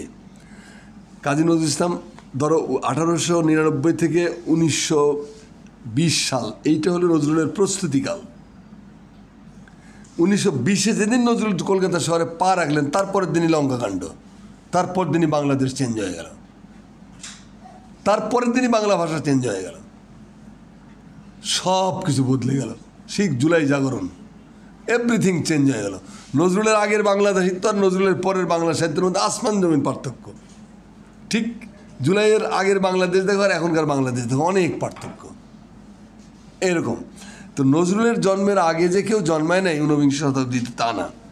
যেমন ধরো শামসুদ্দিন মোহাম্মদ সিদ্দিকী, তার উচিত শ্রবণ, বাঙালি মুসলমানের লেখা প্রথম গদ্য গ্রন্থ উচিত শ্রবণ। এটা হলো ধর্মকথা, মানে কি করলে তোমার ভালো হবে, তোমার মঙ্গল হবে, সেইটা শেখানো হয়। এটা হলো খুব ছোট একটা বই, বইটার নাম হল উচিত শ্রবণ। এটা শামসুদ্দিন মোহাম্মদ সিদ্দিকীর লেখা। এটা তিনি হলেন বাঙালি মুসলমানের মধ্যে প্রথম গদ্যকার। দ্বিতীয় গদ্যকার যদি আসো তাহলে এর মাঝখানে আরও 2-1 আছে, এগুলো খুবই অনুল্লেখ্য। কিন্তু দ্বিতীয় গদ্যকার এবং অসাধারণ গদ্যকার হলেন মীর মোশাররফ হোসেন। দেখো, বেঙ্গল রেনেসাতে আলোকিত কলকাতায় জন্ম হয়েছে 19 শতাব্দীর বুদ্ধিজীবী সম্প্রদায়ের, আর লাহিনীপাড়া গ্রামে একজন লোকের জন্ম হলো 1847 সালে। তিনি হলেন মীর মোশাররফ হোসেন। মীর মোশাররফ হোসেন সম্পর্কে তোমাদের 19 শতাব্দীর পরিচয় দিতে হয়। মীর মোশাররফ হোসেন হলো বাংলা ভাষার একমাত্র লেখক, সারা পৃথিবীরও একমাত্র লেখক, যার জন্মের পরে 193 বার আজান দেওয়া হয়েছিল। তিনি তার আত্মজীবনীতে লিখে গেছেন 193 বার আজান দেওয়া হয়েছিল। তার কারণ হলো জমিদারের ছেলে ছিল তো, যেই তাকে দেখতে আসছিল সেই একটা আজান দিত, যেই দেখতেছে সেই একটা আজান দিত। এই করে যারা দেখতে আসছে তারা প্রত্যেকে আজান দিয়েছে, এই দিয়ে গুনে গুনে দেখা যায় 193। তার মানে প্রথম দিন যারা মীর মোশাররফ হোসেনকে দেখার সুযোগ পেয়েছিল তাদের সংখ্যা ছিল 193। এই আজান দিয়ে বোঝা যায় আর কি। তো এইটা একটা। মীর মোশাররফ হোসেনের আতুর ঘরে কী কী রেখে দেওয়া হয়েছিল? রেখে দেওয়া হয়েছে কাগজ, কলম আর দোয়াত। দোয়াত মানে তোমরা এখনকার মনে করে বুঝবে না, তখন তো বল পেনের যুগ না, তখন তো পাখার কলম, পাখা কেটে বাঁশ কেটে কলম বানানো হতো, আর কালি বানানো হতো, কালি একটা কৌটার মধ্যে থাকতো, ওই কৌটাকে বলা হতো দোয়াত। ওটার মধ্যে চুপিয়ে চুপিয়ে লিখতে হতো, ওটার মধ্যে চুপিয়ে চুপিয়ে লিখতে হতো।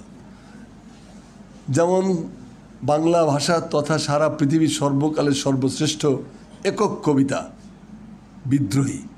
বিদ্রোহী কিন্তু নজরুল লেখা শুরু করছিলেন ওই কলম দিয়া, ওই ডুবাই ডুবাই লেখা।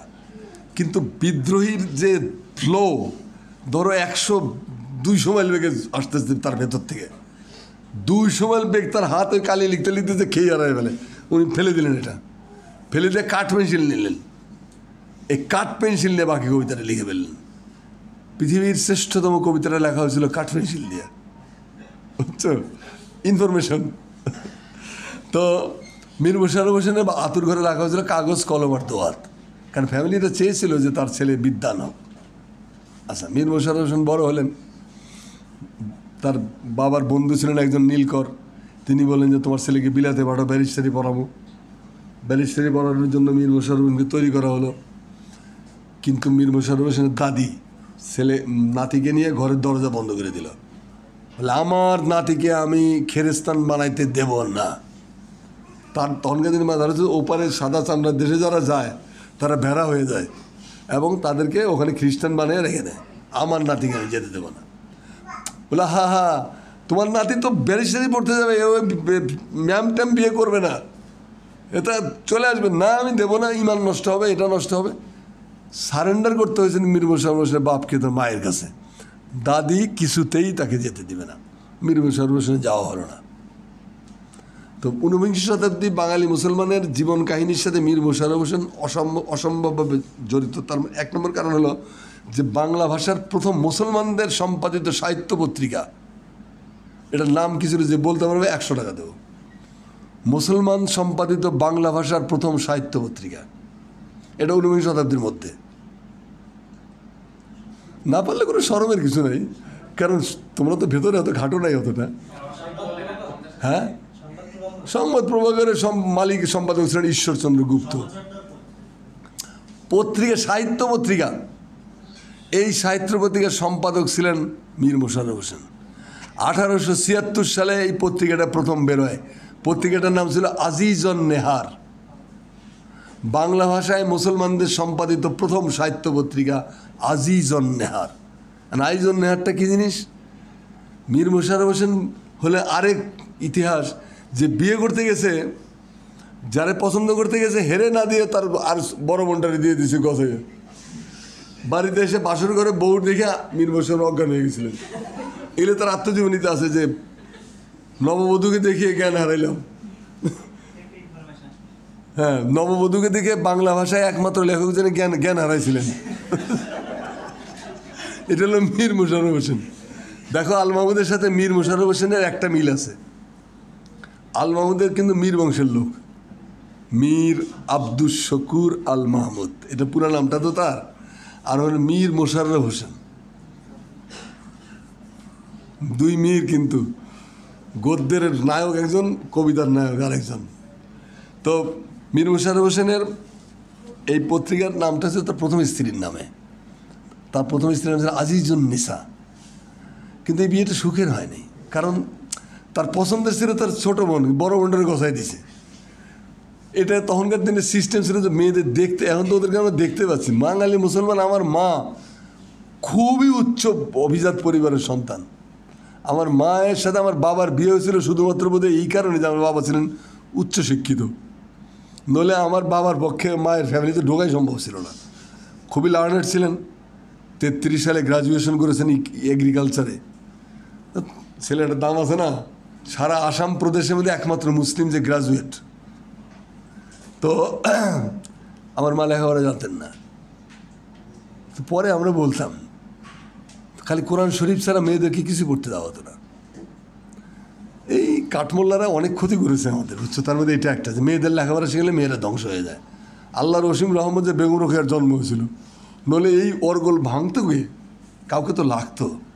বেগম রোকেয়ার উপরে হুজুররা চটা, কিন্তু হুজুররা বোঝে না যে বেগম রোকেয়া পর্দা বোরখার পক্ষে কতগুলো আর্টিকেল লিখেছে, জানেও না। বেগম রোকেয়া লিখেছেন, পর্দা জিনিসটা যদি না থাকিত তাহলে মানুষ এবং পশুর মধ্যে কি পার্থক্য থাকিত। পর্দা উচ্চশিক্ষার পথে কোনো প্রতিবন্ধক নয়, পর্দা নারীকে মর্যাদা দান করে। এলে বেগম রোকেয়ার ডায়লগ। এটা পরে নেই, পড়ছে অবরোধবাসী নিয়ে যেগুলো পর্দা নিয়ে স্যাটায়ার করছে, যেগুলো ওগুলো মানে নারীদের পক্ষে তো বেগম রোকেয়ার স্পিরিটে ছিল মেয়েদেরকে জাগাইতে হবে। তো জাগাইতে যে একটা আঘাত করেছে, এইটাকে নজরুল করে নাই, খোদার আসন আরো ছেদিয়া মৌলবীরা অজ্ঞান হয়ে গেছে, কয় কি কাফের, আল্লাহ সিংহাসন ছিদ্র করবে। আক্ষরিক অনুবাদে গেছে, বুঝছেন ঘটনাটা। এর অন্তর্নিহিত রসের সন্ধান করে নেই। যেমন রুমি বলেছে যে তোমার মুর্শিদ যদি তোমাকে বলে যে তোমার জায়নামাজ লাল শরাব দিয়ে ভিজিয়ে দাও, তুমি অবশ্যই সেটা করবা, কারণ পথের খবর তোমার সাথে তোমার মুর্শিদ অনেক ভালো জানে।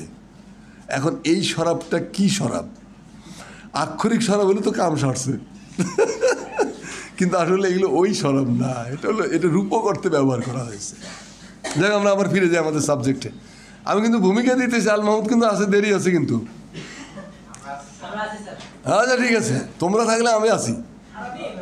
তোমরা শপথ করো, পাড়ি দিতে নদী ভাঙে যদি হাল, ছিন্ন নায়ের কাছি, মৃত্যুর মুখে দাঁড়িয়ে জানিব তুমি আছো আমি আছি। এটা হবে আমাদের শপথ। ওকে, তো যাই হোক, তো বেগম রোকেয়ার আমার মা লেখাপড়া শিখেন নাই, কারণ পরিবার নিষিদ্ধ।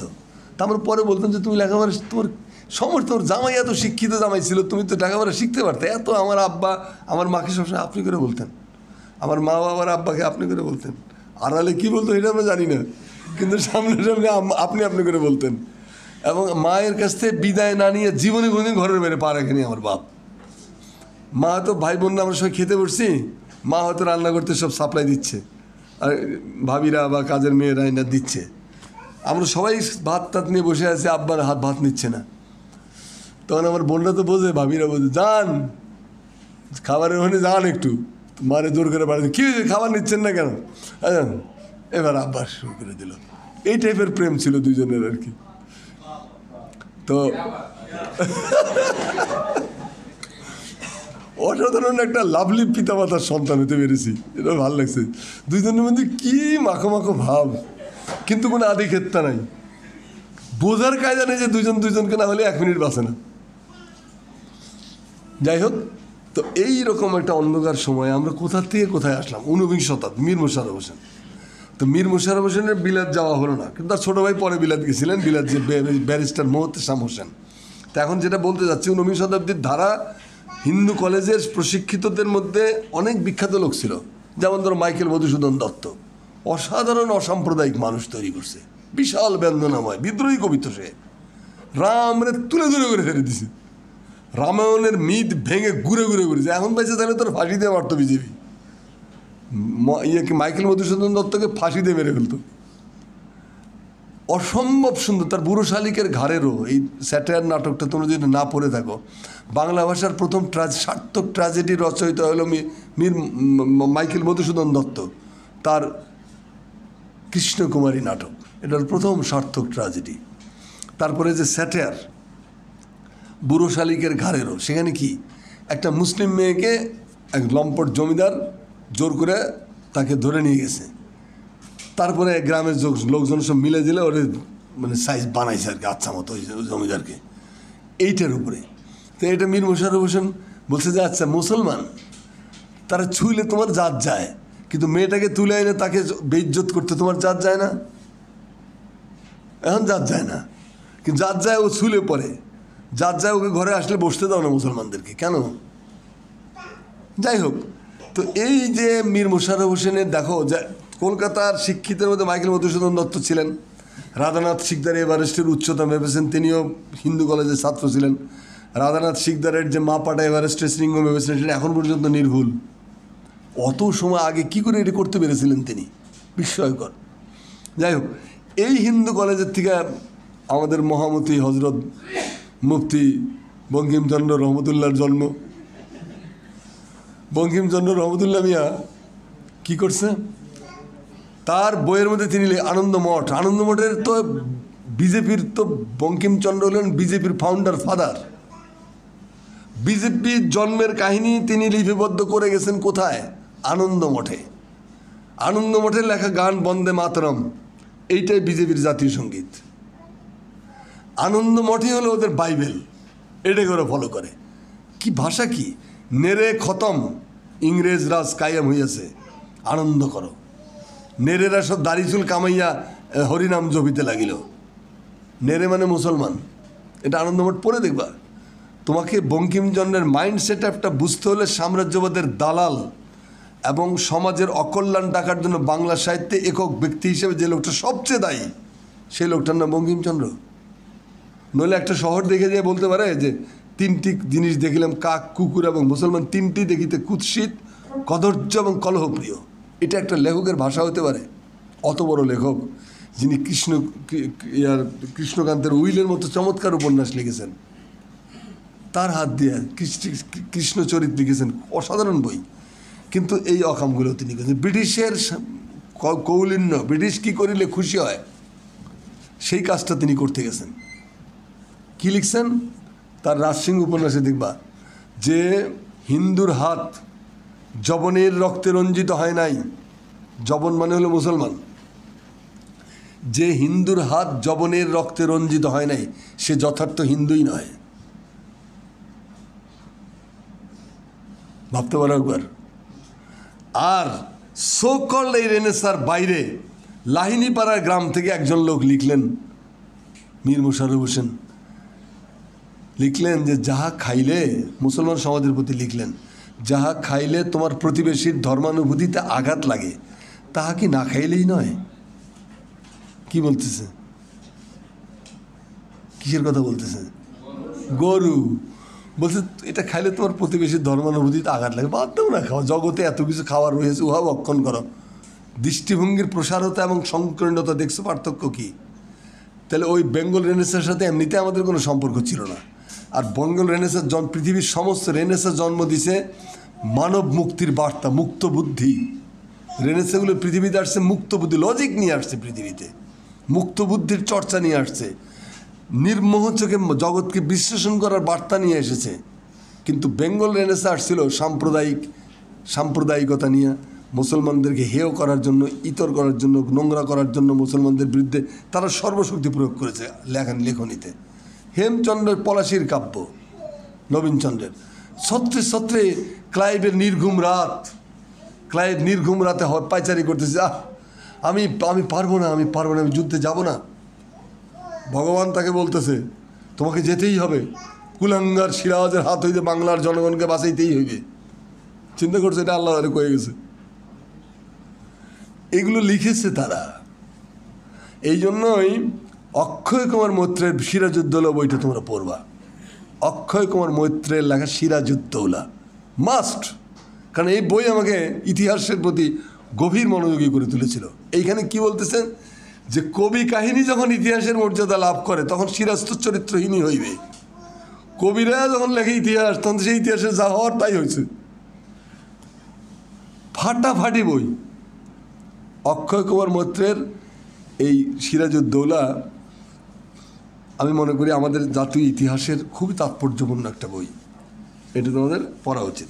যাই হোক, তো এই যে বেঙ্গল রেনেসা এবং রেনেসার বাইরের মানুষ, নজরুল বেঙ্গল রেনেসার প্রোডাকশন নন, বেগম রোকেয়া বেঙ্গল রেনেসার প্রোডাকশন নন। বেগম রোকেয়া তো স্বশিক্ষিত, ভাগ্যক্রমে তিনি একজন ভালো ভাই পেয়েছিলেন, বড় ভাই, যার পদ্মরাগ উপন্যাস প্রথম বইটা উৎসর্গ করেছেন বড় ভাইকে। দাদা, রংপুরের লোকেরা বড় ভাইকে দাদা বলে, দাদা তুমি আমাকে গড়িয়া তুলিয়াছ, কৃতজ্ঞ বোনের উৎসর্গপত্র, একটা লাইন খালি, দাদা তুমি আমাকে গড়িয়া তুলিয়াছ। আবার দেখো তখনকার দিনে অভিজাত ফ্যামিলি, তার হাজব্যান্ড সাখাওয়াত সাহেব বিলেত থেকে পড়াশোনা করে এসছেন, বঙ্কিমচন্দ্রের একই র্যাঙ্কে চাকরি করতেন, ডেপুটি ম্যাজিস্ট্রেট, অঢেল সম্পত্তির মালিক ছিলেন।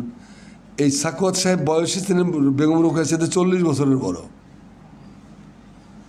কিন্তু দাম্পত্য জীবনটা সুখের হয়েছিল। কেন হয়েছিল? বেগম রোকেয়ার এই জ্ঞান পিপাসা সাখাওয়াত সাহেবকে মানে অবাক করেছিল, এবং তিনি নিজের সব ঢেলে দিয়েছিলেন বেগম রোকেয়াকে। বিনীত ছাত্রী যখন সামনে বসা, শিক্ষকের হৃদয় তো আবেগে উঠলে ওঠে। এই বড় ভাই এবং হাজব্যান্ড দুজনই বেগম রোকেয়াকে বানিয়েছেন। এবং দেখো বেগম রোকেয়ার লেখার মধ্যে কোনো জড়তা নাই, চমৎকার ঝরঝরা গদ্য। এটাও কলকাতার রেনেসার বাইরে 19 শতাব্দী এরা যারা করতে পেরেছে তারা বিচ্ছিন্ন। এবার আসি আমরা ইসমাইল হোসেন সিরাজি, 19 শতাব্দী বোঝার জন্য। ইসমাইল হোসেন সিরাজির অনল প্রবাহ, তার সবচেয়ে বিখ্যাত বইটার নাম হলো অনল প্রবাহ। অনল প্রবাহ যে বছর প্রকাশিত হয় সেই বছরই নজরুলের জন্ম। কত সালে? 1899 সালে। যে কারণে নজরুল তার 22 বছর পরে বলছে যে সিরাজি যদি অনল প্রবাহ না লিখতেন সিরাজি যদি বাংলা সাহিত্যে অনল প্রবাহ বইয়ে না দিতেন তাহলে আমি অগ্নিবীণা বাজাতে পারতাম না। ইসমাইল হোসেন সিরাজি যদি অনল প্রবাহ বইয়ে না দিতেন বাংলা সাহিত্যে তাহলে আমি অগ্নিবীণা বাজাতে পারতাম না। এবং তিনি বলছেন, নজরুল বলতেছে যে ইসমাইল হোসেন সিরাজি আমার মানুষ পিতা, আমার মানুষ পিতা, আমি তার মানসিক সন্তান। নজরুল, ইসমাইল হোসেন সিরাজি নজরুলকে একটা চিঠি লিখছিলেন বিদ্রোহী কবিতা প্রকাশের পরে। লিখছিলেন একটা মানি অর্ডার করছে, মানি অর্ডার সিস্টেমটা এখন আর নাই।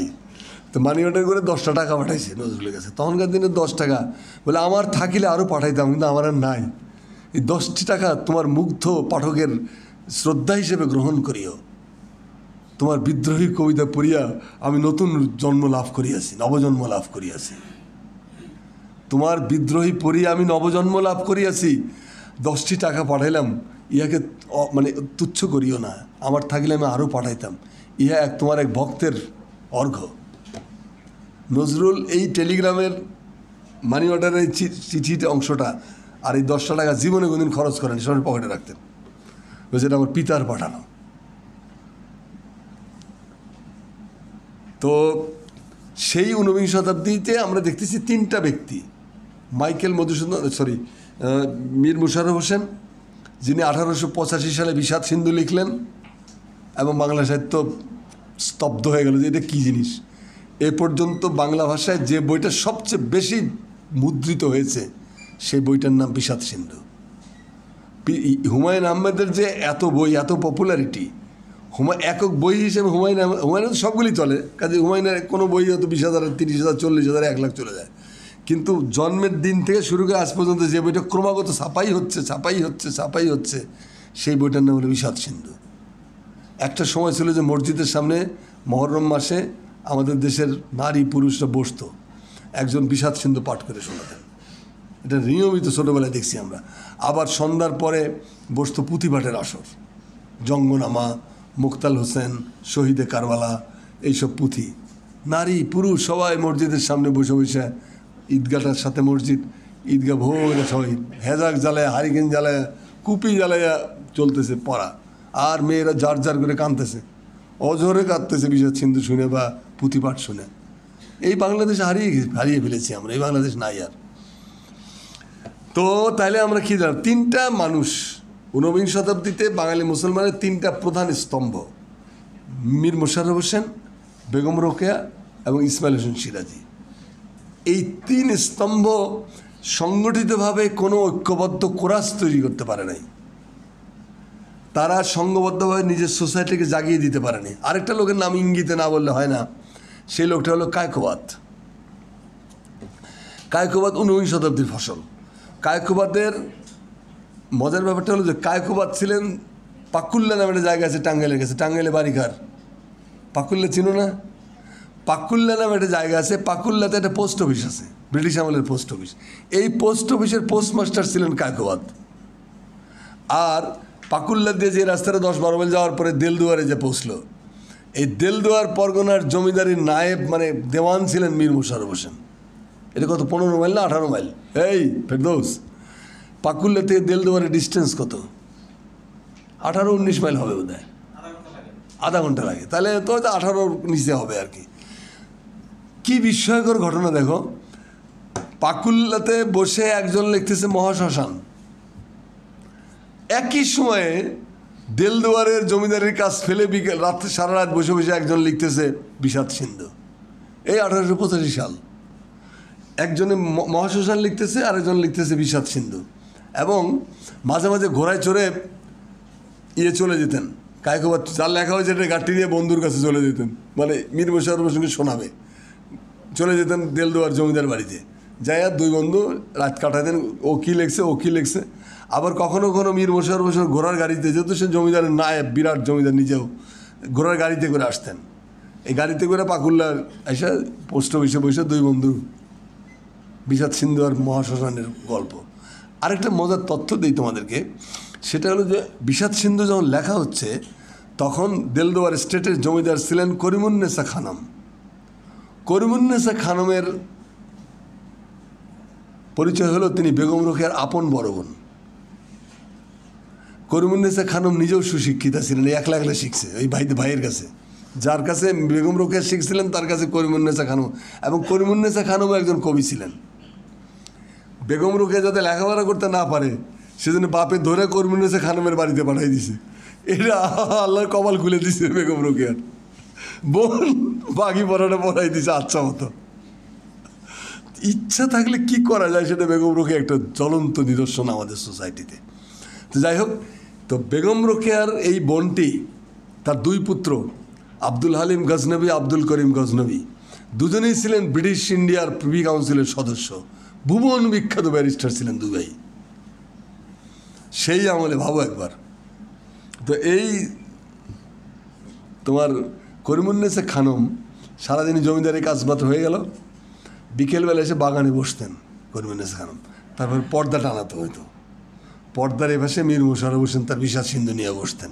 গত রাত্রে কী লিখছে এইটা পরে পাই পাই করে শোনাতেন তিনি করিমুন্নেসা খানমকে। তাহলে বিষাদ সিন্ধু উপন্যাসের প্রথম শ্রোতা করিমুন্নেসা খানম, প্রত্যেকটা জিনিস তিনি শুনতেন। এবং করিমুন্নেসা খানমের কিছু পরামর্শও মীর মোশাররফ হোসেন ব্যবহার করেছিলেন তার উপন্যাসে। আর বিষাদ সিন্ধু উপন্যাসটা সম্পাদনা করেছিলেন, এডিট করেছিলেন, যেটাকে এডিট বলে আর কি, সেটা করেছিলেন কাঙাল হরিনাথ মজুমদার। কাঙাল হরিনাথ মজুমদার ছিলেন কুমারখালীর মথুরানাথ মুদ্রণ যন্ত্রের মালিক, এবং গ্রাম বার্তা প্রকাশিকা নামে একটা পত্রিকা বের করতেন ওই সময়। এই গ্রাম বার্তা প্রকাশিকায় যদি না বেরোতো তাহলে রবীন্দ্রনাথের জমিদারিরা, যে রবীন্দ্রনাথের ঠাকুর জমিদার যেটা ছিল শিলাইদহ, এই ঠাকুর জমিদারদের অত্যাচারের কাহিনী পৃথিবী জানতেই পারত না। এই কাঙাল হরিনাথ মজুমদার তার পত্রিকায় তিনি ধুমসে লিখতেন এদের অত্যাচার নির্যাতনের বিরুদ্ধে। পত্রিকাটার নাম ছিল গ্রাম বার্তা প্রকাশিকা। এই পত্রিকার নিয়মিত লেখক ছিলেন মীর মোশাররফ হোসেন। আবার একবার রবীন্দ্রনাথের বড় ভাইয়ের নির্দেশে এই মথুরানাথ মুদ্রণ যন্ত্র পত্রিকা অফিস পুরাই দেওয়ার জন্য লাঠিয়াল পাঠাইছিল। লাঠিয়াল, বরকন্দাজ, চাপরাশি, পাইক, পেয়াদা, আড়দালি পাঠাই দিছে ঘুরাই দেওয়ার জন্য। পত্রিকা অফিসগুলোতে এখন আওয়ামী ফ্যাসিস্টরা যে হামলা করতো এটা নতুন না, ওটা রবীন্দ্রনাথের ফ্যামিলিও করেছে। তোমাদেরকে আরেকটা তথ্য দিই, কলকাতায় বলছিলাম যে দেখেন আমি ঢাকা শহর থেকে আসছি, আমাদের জাতীয় কবি কাজী নজরুল ইসলাম,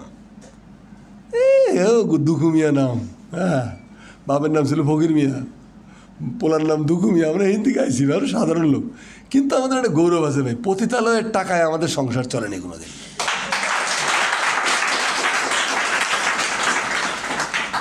পতিতালয়ের মালিক কে ছিল? ওর দাদার আমলের কি আর কি, এটা 33টা পতিতালয়ের মালিক ছিলেন দ্বারকানাথ ঠাকুর। আমি বললাম ভাই এইটা আমরা পতিতালয়ের টাকা দিয়ে আমাদের সংসার চালাইতেন, এটা আল্লাহর একটাই শুকরিয়া আর কি, আমাদের গরিব মানুষের পোলা ছিলাম, এটা ঠিক। তো যাই হোক, তো কাঙাল হরিনাথ মজুমদারের গ্রাম বার্তা প্রকাশিকা আক্রান্ত হলে এর মধ্যে নতুন একটা তথ্য পাই আমরা। মীর মোশাররফ হোসেনের একটা পত্রিকা ছিল, তার পত্রিকার নাম ছিল হিতকরী। এটা 15 দিনে একদিন বেরোতো, হিতকরী। এই হিতকরী পত্রিকার রিপোর্ট অনুযায়ী দেখেছে মারাত্মক ব্যাপার।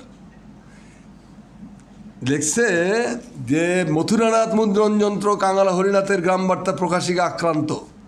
এই সংবাদ সেহুরিয়াস্ত লালন আখড়ায় পৌঁছিবা মাত্র, এই সংবাদ সেহুরিয়াস্ত লালন আখড়ায় পৌঁছিবা মাত্র মহর্ষি লালন 2 শতাধিক শিষ্যসহ রে করিয়া ছুটিলেন, এবং জমিদারের পাইক বরকন্দাজ দিয়ে আচ্ছা করে ডিট করিয়া দিলেন, মানে পিঠে হাড্ডিগুটি ফাটে ফেলেছিল।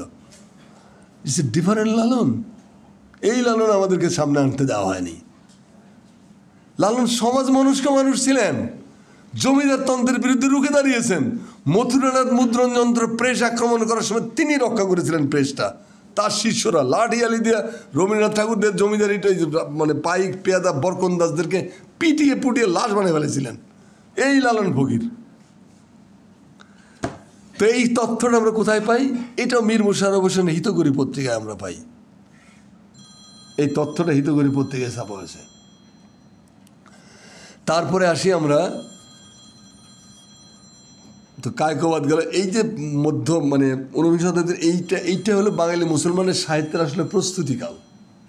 ঊনবিংশ শতাব্দীকে আমরা ধরতে পারি যে উপনিবেশবাদ শাসিত ভারতবর্ষের লাঞ্ছিত, বঞ্চিত, নিগৃহীত, অপমানিত, অপদস্থ, পরাজিত, পরাভূত, পর্যুদস্ত মুসলিম সমাজের জন্য ঊনবিংশ শতাব্দী ছিল শিক্ষাঙ্গন। এখান থেকে তারা শিক্ষা গ্রহণ করেছে।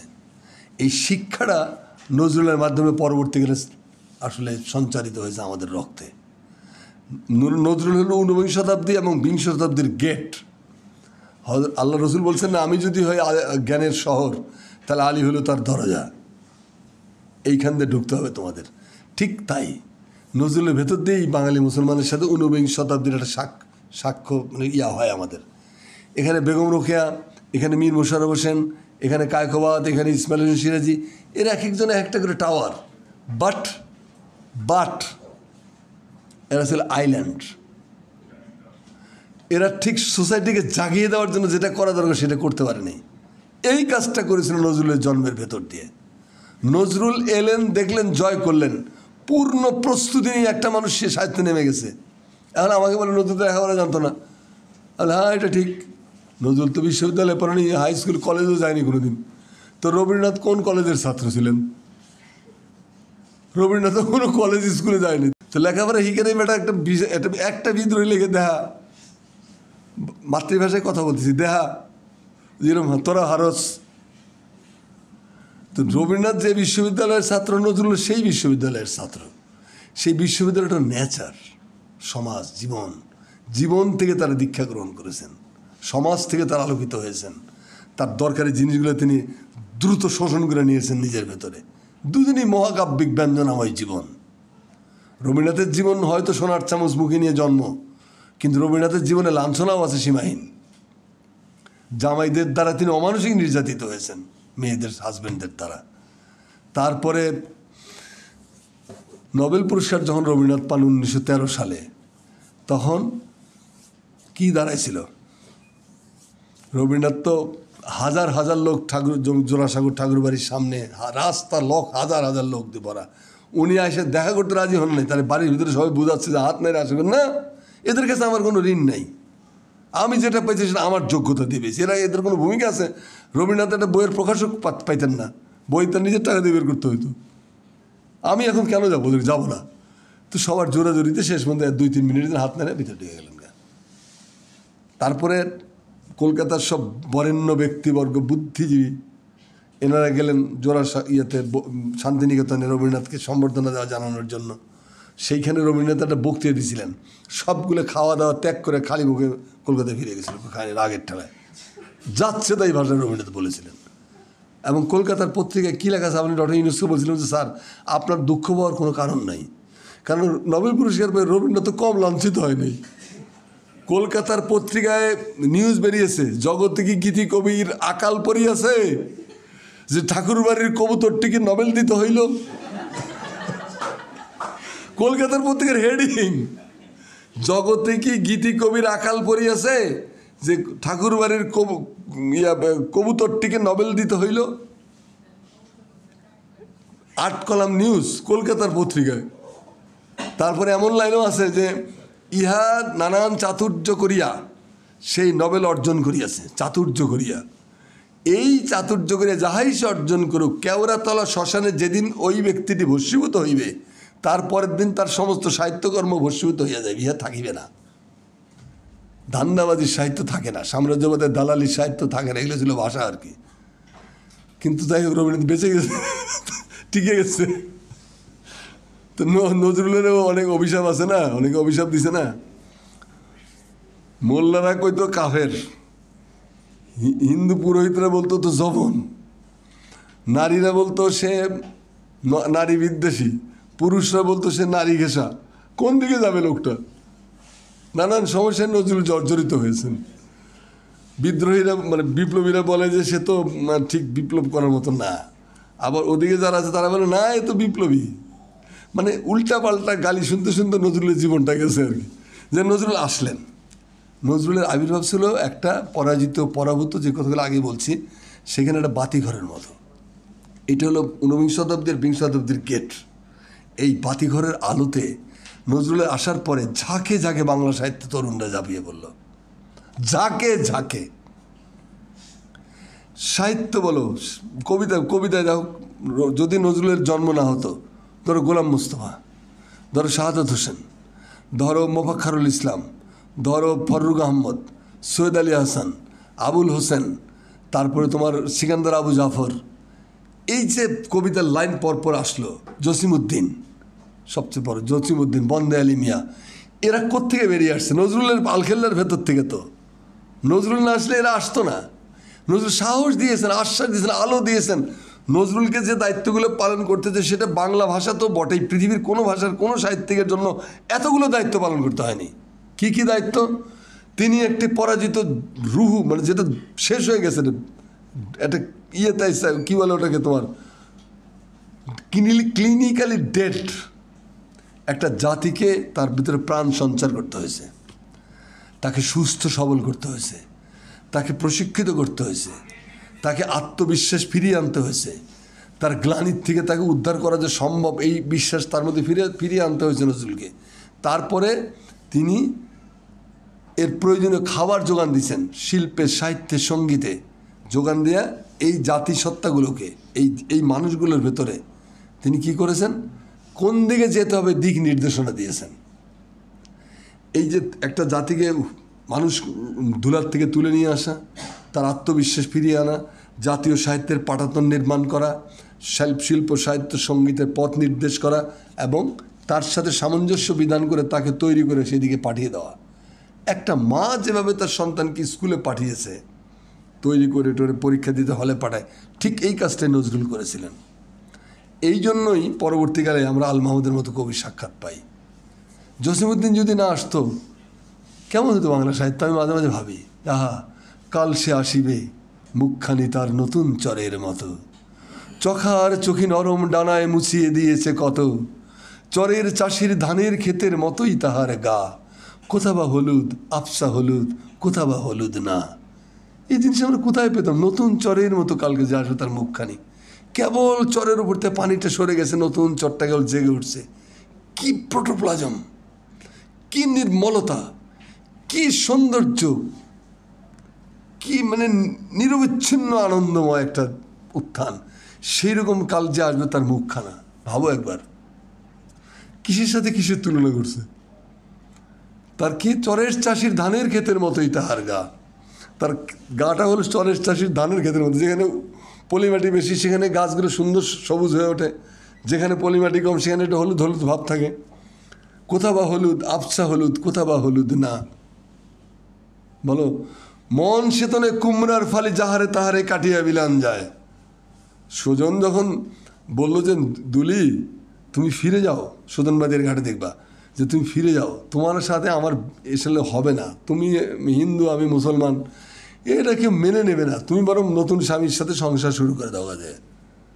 তো দুলি কি বললো যে মন সেটা কি কুমড়ার ফালি যারে তারা কাটটা কেটে বিতরণ করবো? কোথার থেকে উপকরণ নিয়ে আসছে? গ্রামের জীবনের কাহিনী বলতেছে, গ্রাম থেকে নিয়ে আসছে। মনটা কি কুমড়া যেটা কেটে কেটে দান করবো, আরে ওরে হ্যারে তারে, এত সোজা? ডিফারেন্ট বাংলাদেশ। সরু লাউয়ের ডগার মতো বাহু দুখান সরু। জসিমউদ্দিনের কথা কেন বলতেছি? এটা আল মাহমুদ করছে লাগবে তোমাদের। জসিমউদ্দিনের সাথে আল মাহমুদের একটা আত্মীয়তা আছে। তো যাই হোক, এই যে নজরুলের হাত দিয়ে ঊনবিংশ শতাব্দীর যাত্রা শুরু হলো, আমরা দেখলাম পুরো ঊনবিংশ শতাব্দীটা হলো বাঙালি মুসলমানের জন্য প্রস্তুতিকাল, মানে অবজার্ভ করেছে সে। এই অবজারভেশনের ভেতর দিয়ে নজরুলের হাত ধরে সাহিত্যে আমাদের জন্ম হলো। উপন্যাসে দেখো, নজরুল নিজে বাংলা ভাষার যদি 10টা শ্রেষ্ঠ উপন্যাসের নাম নিতে হয়, তার মধ্যে আমি একটা উপন্যাসের নাম নেব নজরুলের, সেটা হলো মৃত্যু ক্ষুধা। এইরকম অন্য বাংলা ভাষায় লেখা হয়নি। আচ্ছা, এই যে নজরুল এদিকে ভার্সেটাইল জিনিয়াস, তো এই ভার্সেটাইল জিনিয়াসের উপন্যাসের সাথে কী কী কে কে আসলো দেখো। সৈয়দ ওয়ালিউল্লাহর মতো উপন্যাসিক এসে পড়ছে নজরুলের হাত ধরে। সৈয়দ ওয়ালিউল্লাহ, শওকত ওসমান, আবু রুশদ, ইব্রাহিম খা, আবুল মনসুর আহমদ, এরা সব নজরুলের ভাবধারার। তো নজরুল না এলে এরা হয়তো আসতোই না। নজরুলকে দেখে এরা শিখেছে কি করতে হবে। কত বিরাট বিরাট উপন্যাসিক, চাঁদের অমাবস্যা, লাল সালু, কিংবা কাঁদো নদী কাঁদো, কাদো নদী কাদো গেলে তো আমার লোম দাঁড়ায় যায় পড়তে গিয়ে। কারণ ওয়ালিউল্লাহ সে 48 সালে কি করে বুঝলেন 50 সালে যে নদী মরে যায়, সেই কান্নাটা কেউ শুনতে পায় না। শুধু ওই যে জাহাজ ঘাটটার নাম জানি কি ফেরদৌস, যে জাহাজ পটলডাঙ্গা জাহাজ ঘাটের যে মেয়েটা থাকে, ওই মেয়েটা শুধু রাত্রেবেলা নদীর কান্না শুনতে পায়, আর কেউ শুনতে পায় না। সে সবাইকে বলে যে নদীটা মরে যাচ্ছে, কেউ বিশ্বাস করে না। নদী আবার মরে কেমনে? তো পদ্মার লাঞ্ছনার যে ফারাক্কা লাঞ্ছিত পদ্মা, এইটা অত আগে সে ধারণ করলো কেমনে? যাই হোক, সৈয়দ ওয়ালিউল্লাহ আবু ইসহাক 20 বছরের একটা ছোট্ট ছেলে। আবু ইসহাক যখন সূর্য দিগল বাড়ি লাগে তখন তার বয়স মাত্র 20 বছর। 20 বছর বয়সের একটা বাচ্চা ছেলে সূর্য দিগল বাড়ির মতো একটা অসাধারণ মানবিক উপন্যাস উপহার দিয়ে গেছে পৃথিবীকে। তোমার বিভূতিভূষণের সাথে তোমার আবু ইসহাকের পার্থক্য কোথায়? বিভূতিভূষণ হলে ইলাবোরেট ওয়েতে করেছে, পেইন্টিং বিস্তৃত পটভূমিতে রং লাগিয়ে টাগিয়ে ব্যাখ্যা বিশ্লেষণ দিয়ে সুন্দর করে ধীর লয়ে, অনেকটা তোমার সত্যজিৎ রায়ের মুভিগুলোর মতো ডিটেলসের কাজ। আবু ইসহাকের কাজ হলো জয়নুল আবদিনের মতো দ্রুত স্কেচ। তুমি একটা টান দিলে বুঝতে পারবা যে এটা জয়নুল আবদিনের টান। একটা কাক আঁকছে তুমি, জয়নুল আবদিনের কাক। গরুটা যে গাড়ি টেনে যাচ্ছে গোয়ারের মতো, দেখলেই তুমি বুঝতে পারো টান। ওর ব্রাশের মধ্যে ভাষা আছে। ঠিক সূর্য দিগল বাড়িয়া জয়নুল আবদিনের এই কাক বা জয়নুল আবদিনের যে ব্রাশের কাজে স্কেচিং একই জিনিস। দুই ধরনের মহত্ব, ডিটেলসের কাজের একটা গুরুত্ব আর এই স্কেচিং ধর্মী সাহিত্যের আরেকটা গুরুত্ব। গ্রেপস অফ র্যাথ জন স্টেইনব্যাগের একটা উপন্যাস আছে, তুমি দেখবে যে গ্রেপস অফ র্যাথ পড়লে, আর যদি তুমি ডস্টয়েভস্কি পড়তে যাও তোমার বোর লাগবে ডস্টয়েভস্কি। কারণ গ্রেপস অফ র্যাথ স্টেইনব্যাগের অনেকটা স্কেচিংয়ের মতো, আর ডস্টয়েভস্কি হলো ডিটেলসের কাজ করেছেন। ডস্টয়েভস্কির একটা বই আছে ক্রাইম অ্যান্ড পানিশমেন্ট, পাগল হয়ে যাওয়া। মানে পড়তে গিয়ে আমার যেটা হয়েছিল মুহ্যমান হয়ে গেছে, মানে ও এই বদ্ধ ঘরে থেকে বেরোবো কখন।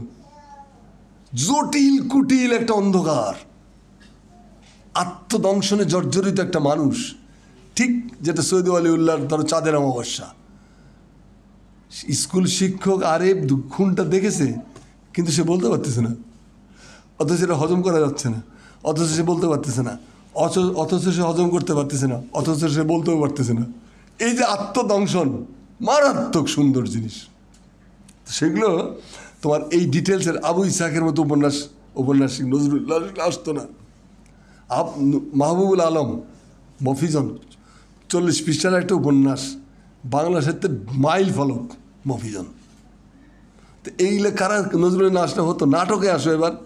নজরুল ছোট বড় মিলিয়ে নাটক লিখেছে 80টা। নজরুলের এই নাটকের সাফল্যের হাত ধরে আমাদের নাট্যকারগুলো আসছে। নুরুল মোমেন আধুনিক বাঙালি মুসলমান নাট্যকারদের একজন অন্যতম পথিকৃৎ। তোমার পরবর্তীকালে সিকান্দার আবু জাফর, প্রিন্সিপাল ইব্রাহিম খাঁ, তারপরে তোমার ইব্রাহিম খলিল, তারপরে তোমার ধরো সাইদ, সিকান্দার আবু জাফরের কথা বলছি না, সিকান্দার আবু জসিমউদ্দিন নাটক লিখেছে। জসিমউদ্দিনের নাটক বেদের মেয়ে। এই যে অঞ্জু ঘোষের যে বেদের মেয়ে ড্রামা হয়েছে এটা না, কিন্তু অরিজিনাল যেটা সেটা অন্য। তো নাটকের ঝাঁকে ঝাঁকে সঙ্গীত, বাংলা সঙ্গীত তো বটেই, বিশ্ব সঙ্গীতের নজরুল সর্বশ্রেষ্ঠ 3টা নামের মধ্যে একটা। বেটোফেন, মোজার্ট, আলাউদ্দিন খাঁ, রবিশঙ্কর, এরা গানের পৃথিবী নির্মাণ করেছে। এই গানের পৃথিবী নির্মাণ করতে 90 বছর জীবন কাটাই দিয়েছে। 10টা 20টা নতুন রাগ রাগিনী তৈরি করতে পেরেছে। আর নজরুলের সঙ্গীত জীবন মাত্র 30 বছর, 32 থেকে 42। এই 32 থেকে 42-এর 30 বছরে এই পাগলা পৃথিবীতে ছিল না এরকম 18টা নতুন রাগ তৈরি করে দিয়ে গেছে। অসাধারণ, অস্বাভাবিক। মিশ্রণের পরিমাণ, যেটাকে বলে তোমার মিশ্র রাগ, 50-এর উপরে মিশ্র রাগের ব্যবহার আছে তার মধ্যে।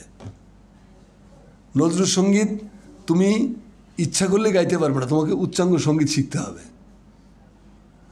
রবীন্দ্রসঙ্গীত তুমি ইচ্ছা করলে টেনে, যে কোনো একটা লেখা টেনে বলে রবীন্দ্রসঙ্গীত বানানো যায়। এটা রবীন্দ্রকে ছোটো করার জন্য বলছি না, আমি বলছি এটা স্টাইলটাই এরকম, উচ্চাঙ্গ সঙ্গীত না শিখেও রবীন্দ্রসঙ্গীত চর্চা করা সম্ভব, কিন্তু উচ্চাঙ্গ সঙ্গীত না জানলে নজরুল চর্চা করা যায় না। যে কারণে নজরুলের পপুলারিটি কমছে কিছুটা মনে হয়, কারণ এলো কষ্ট হয়। এখনকার জেনারেশন জেনজি, এরা শর্টকাটে কোনটা পারো হয়, আমার পরানো যাহাসায়, খুব খুশি, সহজে গাওয়া যায়। কবি গুরু আলা হলে প্রিয়জন পড়লেই হলো আর কি। তো এই যে আমি বলছেন যে এই যে জাগরণটা হলো নজরুলতে, আমাদের শিল্প সাহিত্য সঙ্গীত সাংবাদিকতা নজরুলতে এটা আলাদা একটা ক্লাস করো একদিন, একটা দিন কাটাই দিতে পারবো নজরুলের সাংবাদিকতার যে অ্যাচিভমেন্ট। সঙ্গীতে বাংলা ভাষাতে পঞ্চকবির সাথে তুলনা করলে বোগাস, নজরুলের ধারে কাছে কেউ নেই। তো যাক, এইরকম একটা মানুষের হাতে ঊনবিংশ শতাব্দীতে আমরা পৃথিবীতে প্রত্যাবর্তন করলাম। এখন দেখো যে নজরুল 42 সালে স্তব্ধ হয়ে গেলেন, ফিজিক্যালি না, মানে ফিজিক্যালি স্তব্ধ হয়ে গেলেন, কিন্তু মরেন নেই, আসলে ডেট 42 সালে নজরুল স্তব্ধ হলেন। 43 সালেই ফররুখ আহমদের কবিতা বেরোলো, কি? সাত সাগরের মাঝি, দুয়ারে তোমার জমা হলো কবে সাত সাগরের ফেনা, তবু তুমি জাগলে না। প্রকৃতি শূন্য স্থান পছন্দ করে না। 44 সালে যে ফররুখ আহমদের বই বেরিয়ে গেল সাত সাগরের মাঝি, আরে বাবা রে বাবা,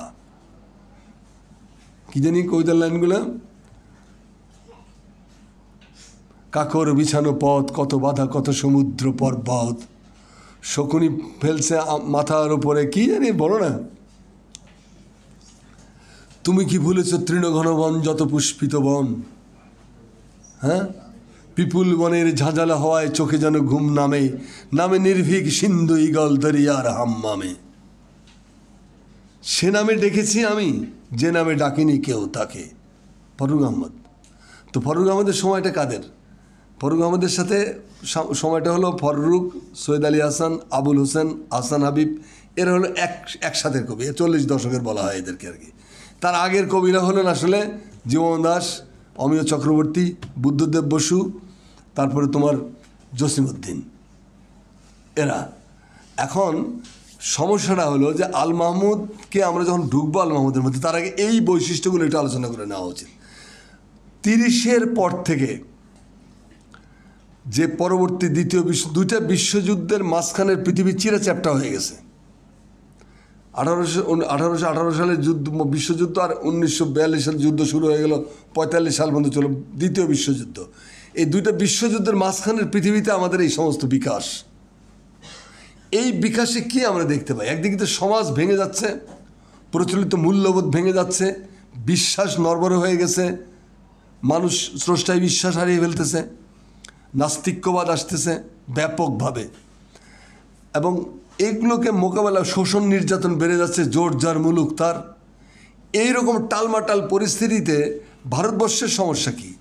ভারতবর্ষের সমস্যা তখন শিক্ষা, ভারতবর্ষের সমস্যা পরাধীনতা, ভারতবর্ষের সমস্যা তখন তোমার বেকারত্ব, ভারতবর্ষের সমস্যার নাম হলো ক্ষুধা, দারিদ্র। তাহলে পরাধীনতা, দারিদ্র, ক্ষুধা, অশিক্ষা এবং বেকারত্ব, এই মেজর সমস্যাগুলো ভারতবর্ষের ভেতরে। দুইটা বিশ্বযুদ্ধের মাঝখানের চ্যাপ্টা ভারতবর্ষ। সেই সময় রবীন্দ্রনাথ জীবন থেকে টার্ন করলেন, আধ্যাত্মিকতা ঢুকে গেলেন, ধ্যান ও মৌন, পৃথিবীর সাথে আর তার কোনো সম্পর্ক নেই। সমাজকে চেঞ্জ করে, সমাজকে আশ্বস্ত করা, সমাজকে এগিয়ে নিয়ে যাওয়ার যে স্পিরিট, সেটা সাথে রবীন্দ্রনাথ থাকলেন না, তিনি আধ্যাত্মিকতার মধ্যে ডুবে গেলেন। এটা হলো এক ধরনের পলায়ন। নজরুল 30 সাল পর্যন্ত যুদ্ধ করেছে আচ্ছা মতো, এমন কোনো তার দেখো যে একটার পর একটা নজরুলের বই বেরোচ্ছে, একটার পর একটা বই ব্রিটিশ গভর্নমেন্ট ব্যান করে দিচ্ছে। একই সময়ে যখন নজরুলের বই একটার পর একটা ব্যান্ড হচ্ছে, তখন একই সময়ে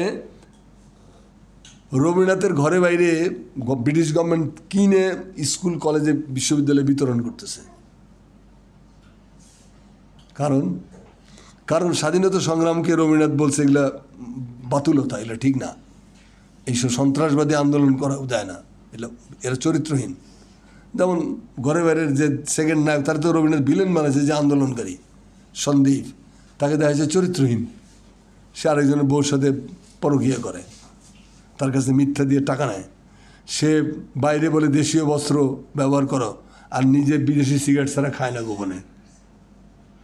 এরকম নানা অসঙ্গতি দিয়ে সন্দীপ ক্যারেক্টারটাকে ডুবাই দিছে, বিপ্লবীদেরকে বেইজ্জত করে ছেড়ে দিছে। এইটা ব্রিটিশ গভর্নমেন্ট সারা ইউনিভার্সিটি কলেজে বিতরণ করে বেড়াতো। কিতা বুঝলা কয় আমার কথা আপনারা বুঝছেন নি। এই হলো পার্থক্য।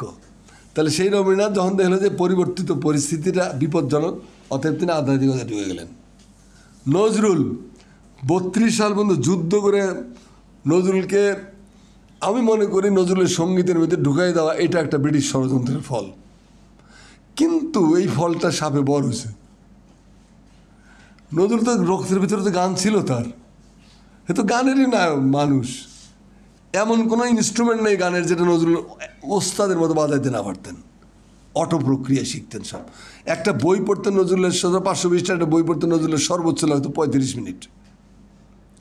এই যে স্ক্যান হয়ে যেত নজরুলের ভেতরে, এর পাতা দেখতেছে উল্টাচ্ছে এগিয়ে যাচ্ছে, আড্ডা চলতেছে নজরুল বই পড়তেছে, শেষ।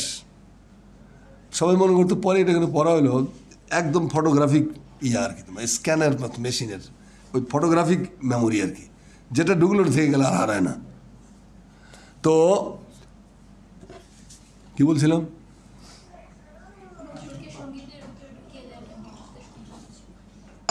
কিরকম ভালো মেয়ে খেয়াল করছো।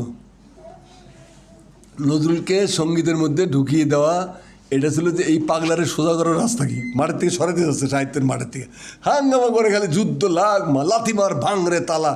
কলকাতার দাদার বলে এইসব কি অলুক্ষণে কথাবার্তা বলছে, এগুলো কোনো ভদ্রলোকের ভাষা, এইগুলো শুনে টেন অস্থির। ছিকলপাড়া ছলমদের এইছে আরও কত কি আছে না। তো এরা বুদ্ধি করে ওদের ধরাই দিয়েছে মিউজিকের সাথে। আল্লাহর রহমতে নজরুল মিউজিকের মধ্যে ঢুকে গেলেন। নজরুল যেখানে হাত দিয়েছে যখন, সেখানে তো সে 1 নম্বর নায়ক হয়ে গেছে। তো নায়ক, গানের মধ্যে নায়ক হলো নজরুলের জন্য। নজরুলের পায়ে জড়ায় ধরতো সব বড় বড় শিল্পীরা, কাজী দাও একটা গান আমাকে ভিক্ষা দাও তুমি। কাননবালা, আঙুরবালা, ইন্দুবালা, কমলা ঝরিয়া ইত্যাদি ইত্যাদি ইত্যাদি, দীপালি নাগ। নজরুলের একটু স্পর্শ পাওয়ার জন্য এরা অস্ত্রসিক্ত হয়ে যেত। ধরো কাজী ইমদাদুল হক, আবদুল্লাহ উপন্যাস, মোজাম্মেল হক শান্তিপুরের জোহরা উপন্যাস, এই যিনি নজিবুর রহমান সাহিত্য রত্নের আনোয়ারা। একটা সময় ছিল বাঙালি মুসলমান মেয়েদের বিয়ে হলে মায়েরা সুটকেসের মধ্যে মেয়ের জন্য যেটা দিত 2টা বই, একটা ছিল মকসুদুল মমিনিন আর একটা ছিল আনোয়ারা উপন্যাস। আনোয়ারার মতো যেন আমার মেয়েটা হয়, দেখ সেই বাংলাদেশ। তো নজরুল সঙ্গীতে তোমার চলে ঢুকাই দেওয়া হলো এবং সঙ্গীতে তিনি বিপ্লব ঘটাই ফেলালেন। নজরুলের চাইতে জনপ্রিয় সঙ্গীত শিল্পী আজ পর্যন্ত বাংলার জমিনে জন্মগ্রহণ করেনি। এত বড় সঙ্গীতজ্ঞ আমাদের মধ্যে আসেনি আসলে আর। বিশ্ব সঙ্গীতের ওস্তাদ ছিলেন নজরুল। তো এটা চলে গেল। তারপরে আসলো 30-এর কবিরা। 30-এর কবিরা ইউরোপ থেকে আমদানি করলেন ধুলা, বালু, ছাই, ভস্য। ইউরোপ তো 2টা বিশ্বযুদ্ধের মাঝখানে আমাদের সাথে জর্জরিত অবস্থা। বিশ্বাস ধ্বংস হয়ে গেছে, সমাজ পারিবারিক মূল্যবোধ ধ্বংস হয়ে গেছে, অবাধ যৌনাচারে ডিস্ট্রয় হয়ে গেছে সামাজিক আগের পৃথিবীটা। ভয়াবহ একটা পরিস্থিতির মধ্যে এইখান থেকে তারা জিনিসপত্র আমদানি করা শুরু করলেন বাংলা সাহিত্যে। এগুলো তখনকার আমাদের দেশের পাঠকরা তো ফ্রেঞ্চ জানে না, ইংরেজি ভালো করে জানে না, ফ্রেঞ্চ জানে না, স্প্যানিশ জানে না, জার্মানি ল্যাঙ্গুয়েজ জানে না। ওগুলোর থেকে আমদানি করে কিছু কিছু লেখা নিজেরাই নিজেদের মানে ওই কবিতাটা ভাবানুবাদ করে এখানে চালাই দিছে। কোনো কোনো সময় অনুবাদটা হুবহু চালাই দিছে নিজের নামে, এরকম ঘটনা আছে। যেমন আমাদের বিখ্যাত কবিতা বনলতা সেন। বনলতা সেন তো এডগার অ্যালান পোর হেলেন কবিতার বাংলা অনুবাদ।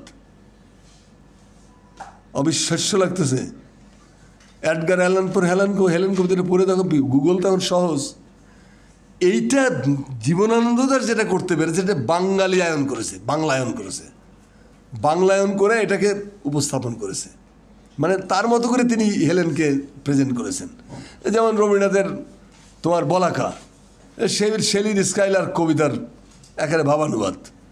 নজরুলের একটা কবিতা আছে তোমার অগ্রপথিক, এটা ওয়ার্ল্ড হুইটম্যানের পায়োনিয়ার কবিতার বাংলা অনুবাদ। কিন্তু নজরুল একমাত্র ব্যক্তি যিনি লিখে দিতেন যে ওয়ার্ল্ড হুইটম্যানের পায়োনিয়ার কবিতার ভাব অবলম্বনে এটা লেখা থাকতো। তো যাই হোক, তো এরা নিয়ে আসলে ইউরোপের থেকে ছাই, ভস্য, ধুলা। এই ভারতবর্ষের মানুষের পরাধীনতা, নির্যাতন, গ্লানি, উপনিবেশিক শাসন, সাম্রাজ্যবাদী শাসন, বেকারত্ব, অশিক্ষা, দারিদ্র, এগুলোর ব্যাপারে 30-এর কবিতে কোনো সে নাই। তারা ইউরোপের মাল আমদানি করে আমাদেরকে আর কে বলে স্বৈর সৃষ্টি আজন্ম অনাথ, সুধীন্দ্রনাথ দত্তের কবিতা, যে এই পৃথিবী হলো আজন্ম অনাথ, তার কোনো বাপও নাই মাও নাই, তার কোনো ক্রিয়েটরও নেই, বোগাস কথা। এই জিনিস নিয়ে এসেছিলেন এরা। সুকান্ত, সুভাষ মুখোপাধ্যায়, গোলাম কুদ্দুস, এরা কি করেছিলেন? এরা মনে করলেন যে এগুলো দিয়ে হবে না, পৃথিবীকে পাল্টাতে হবে, মার্ক্সবাদকে পাল্টাইতে হবে। তার মার্ক্সবাদকে জীবনের মোক্ষ ধরলেন।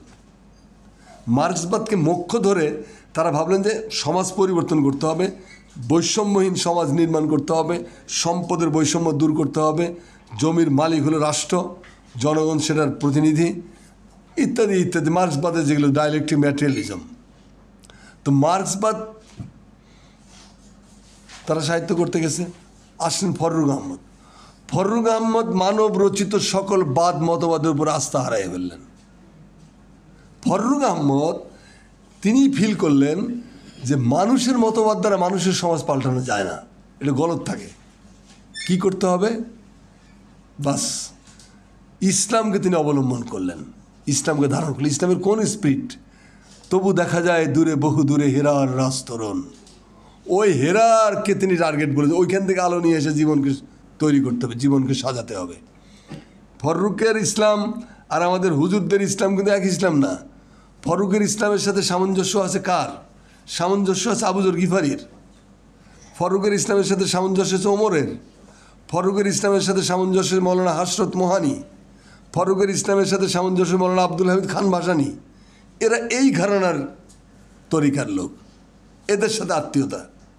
তো এরা মানে মানব রচিত কোনো বাদ মতবাদ দিয়ে যে সমাজকে পরিবর্তন করা সম্ভব না, সেইটা ফররুখ আহমদ ফিল করলেন এবং তিনি ইসলামের মাধ্যমে তিনি গেলেন।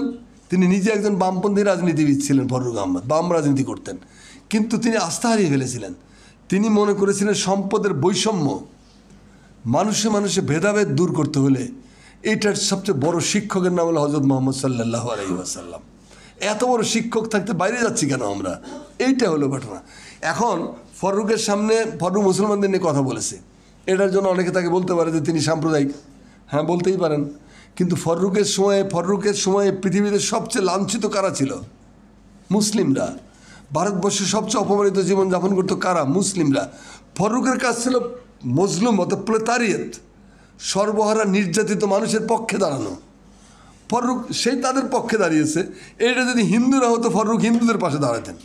ফররুখের স্পিরিটটা হলো জুলুমের বিরুদ্ধে দাঁড়াও। নজরুলের কাছ থেকে ফররুখ এই জিনিসটা নিয়েছেন। এই যে ইসলাম অত ফররুখ যে প্রলেতারিয়েতের পাশে দাঁড়াতে হবে, সেই জন্য তিনি ইসলামকে বেছে নিয়েছিলেন এবং ইসলামের স্পিরিট দিয়ে তিনি জগৎকে আবাদ করতে চেয়েছিলেন। ফররুখের অ্যাটিচিউডটা হলো এটা। এবং শোষণমুক্ত সমাজ নির্মাণ করা। এই শোষণমুক্ত সমাজ নির্মাণ করতে গিয়ে ফররুখ নজরুলের সিলসিলা দিয়া যে কবির পৃথিবীতে আবির্ভাব, তিনি হলেন আল মাহমুদ। আমার মনে হয় আমরা 19 শতাব্দীর থেকে আল মাহমুদ পর্যন্ত আসার পৃথিবীটা কিছুটা বুঝতে পেরেছি।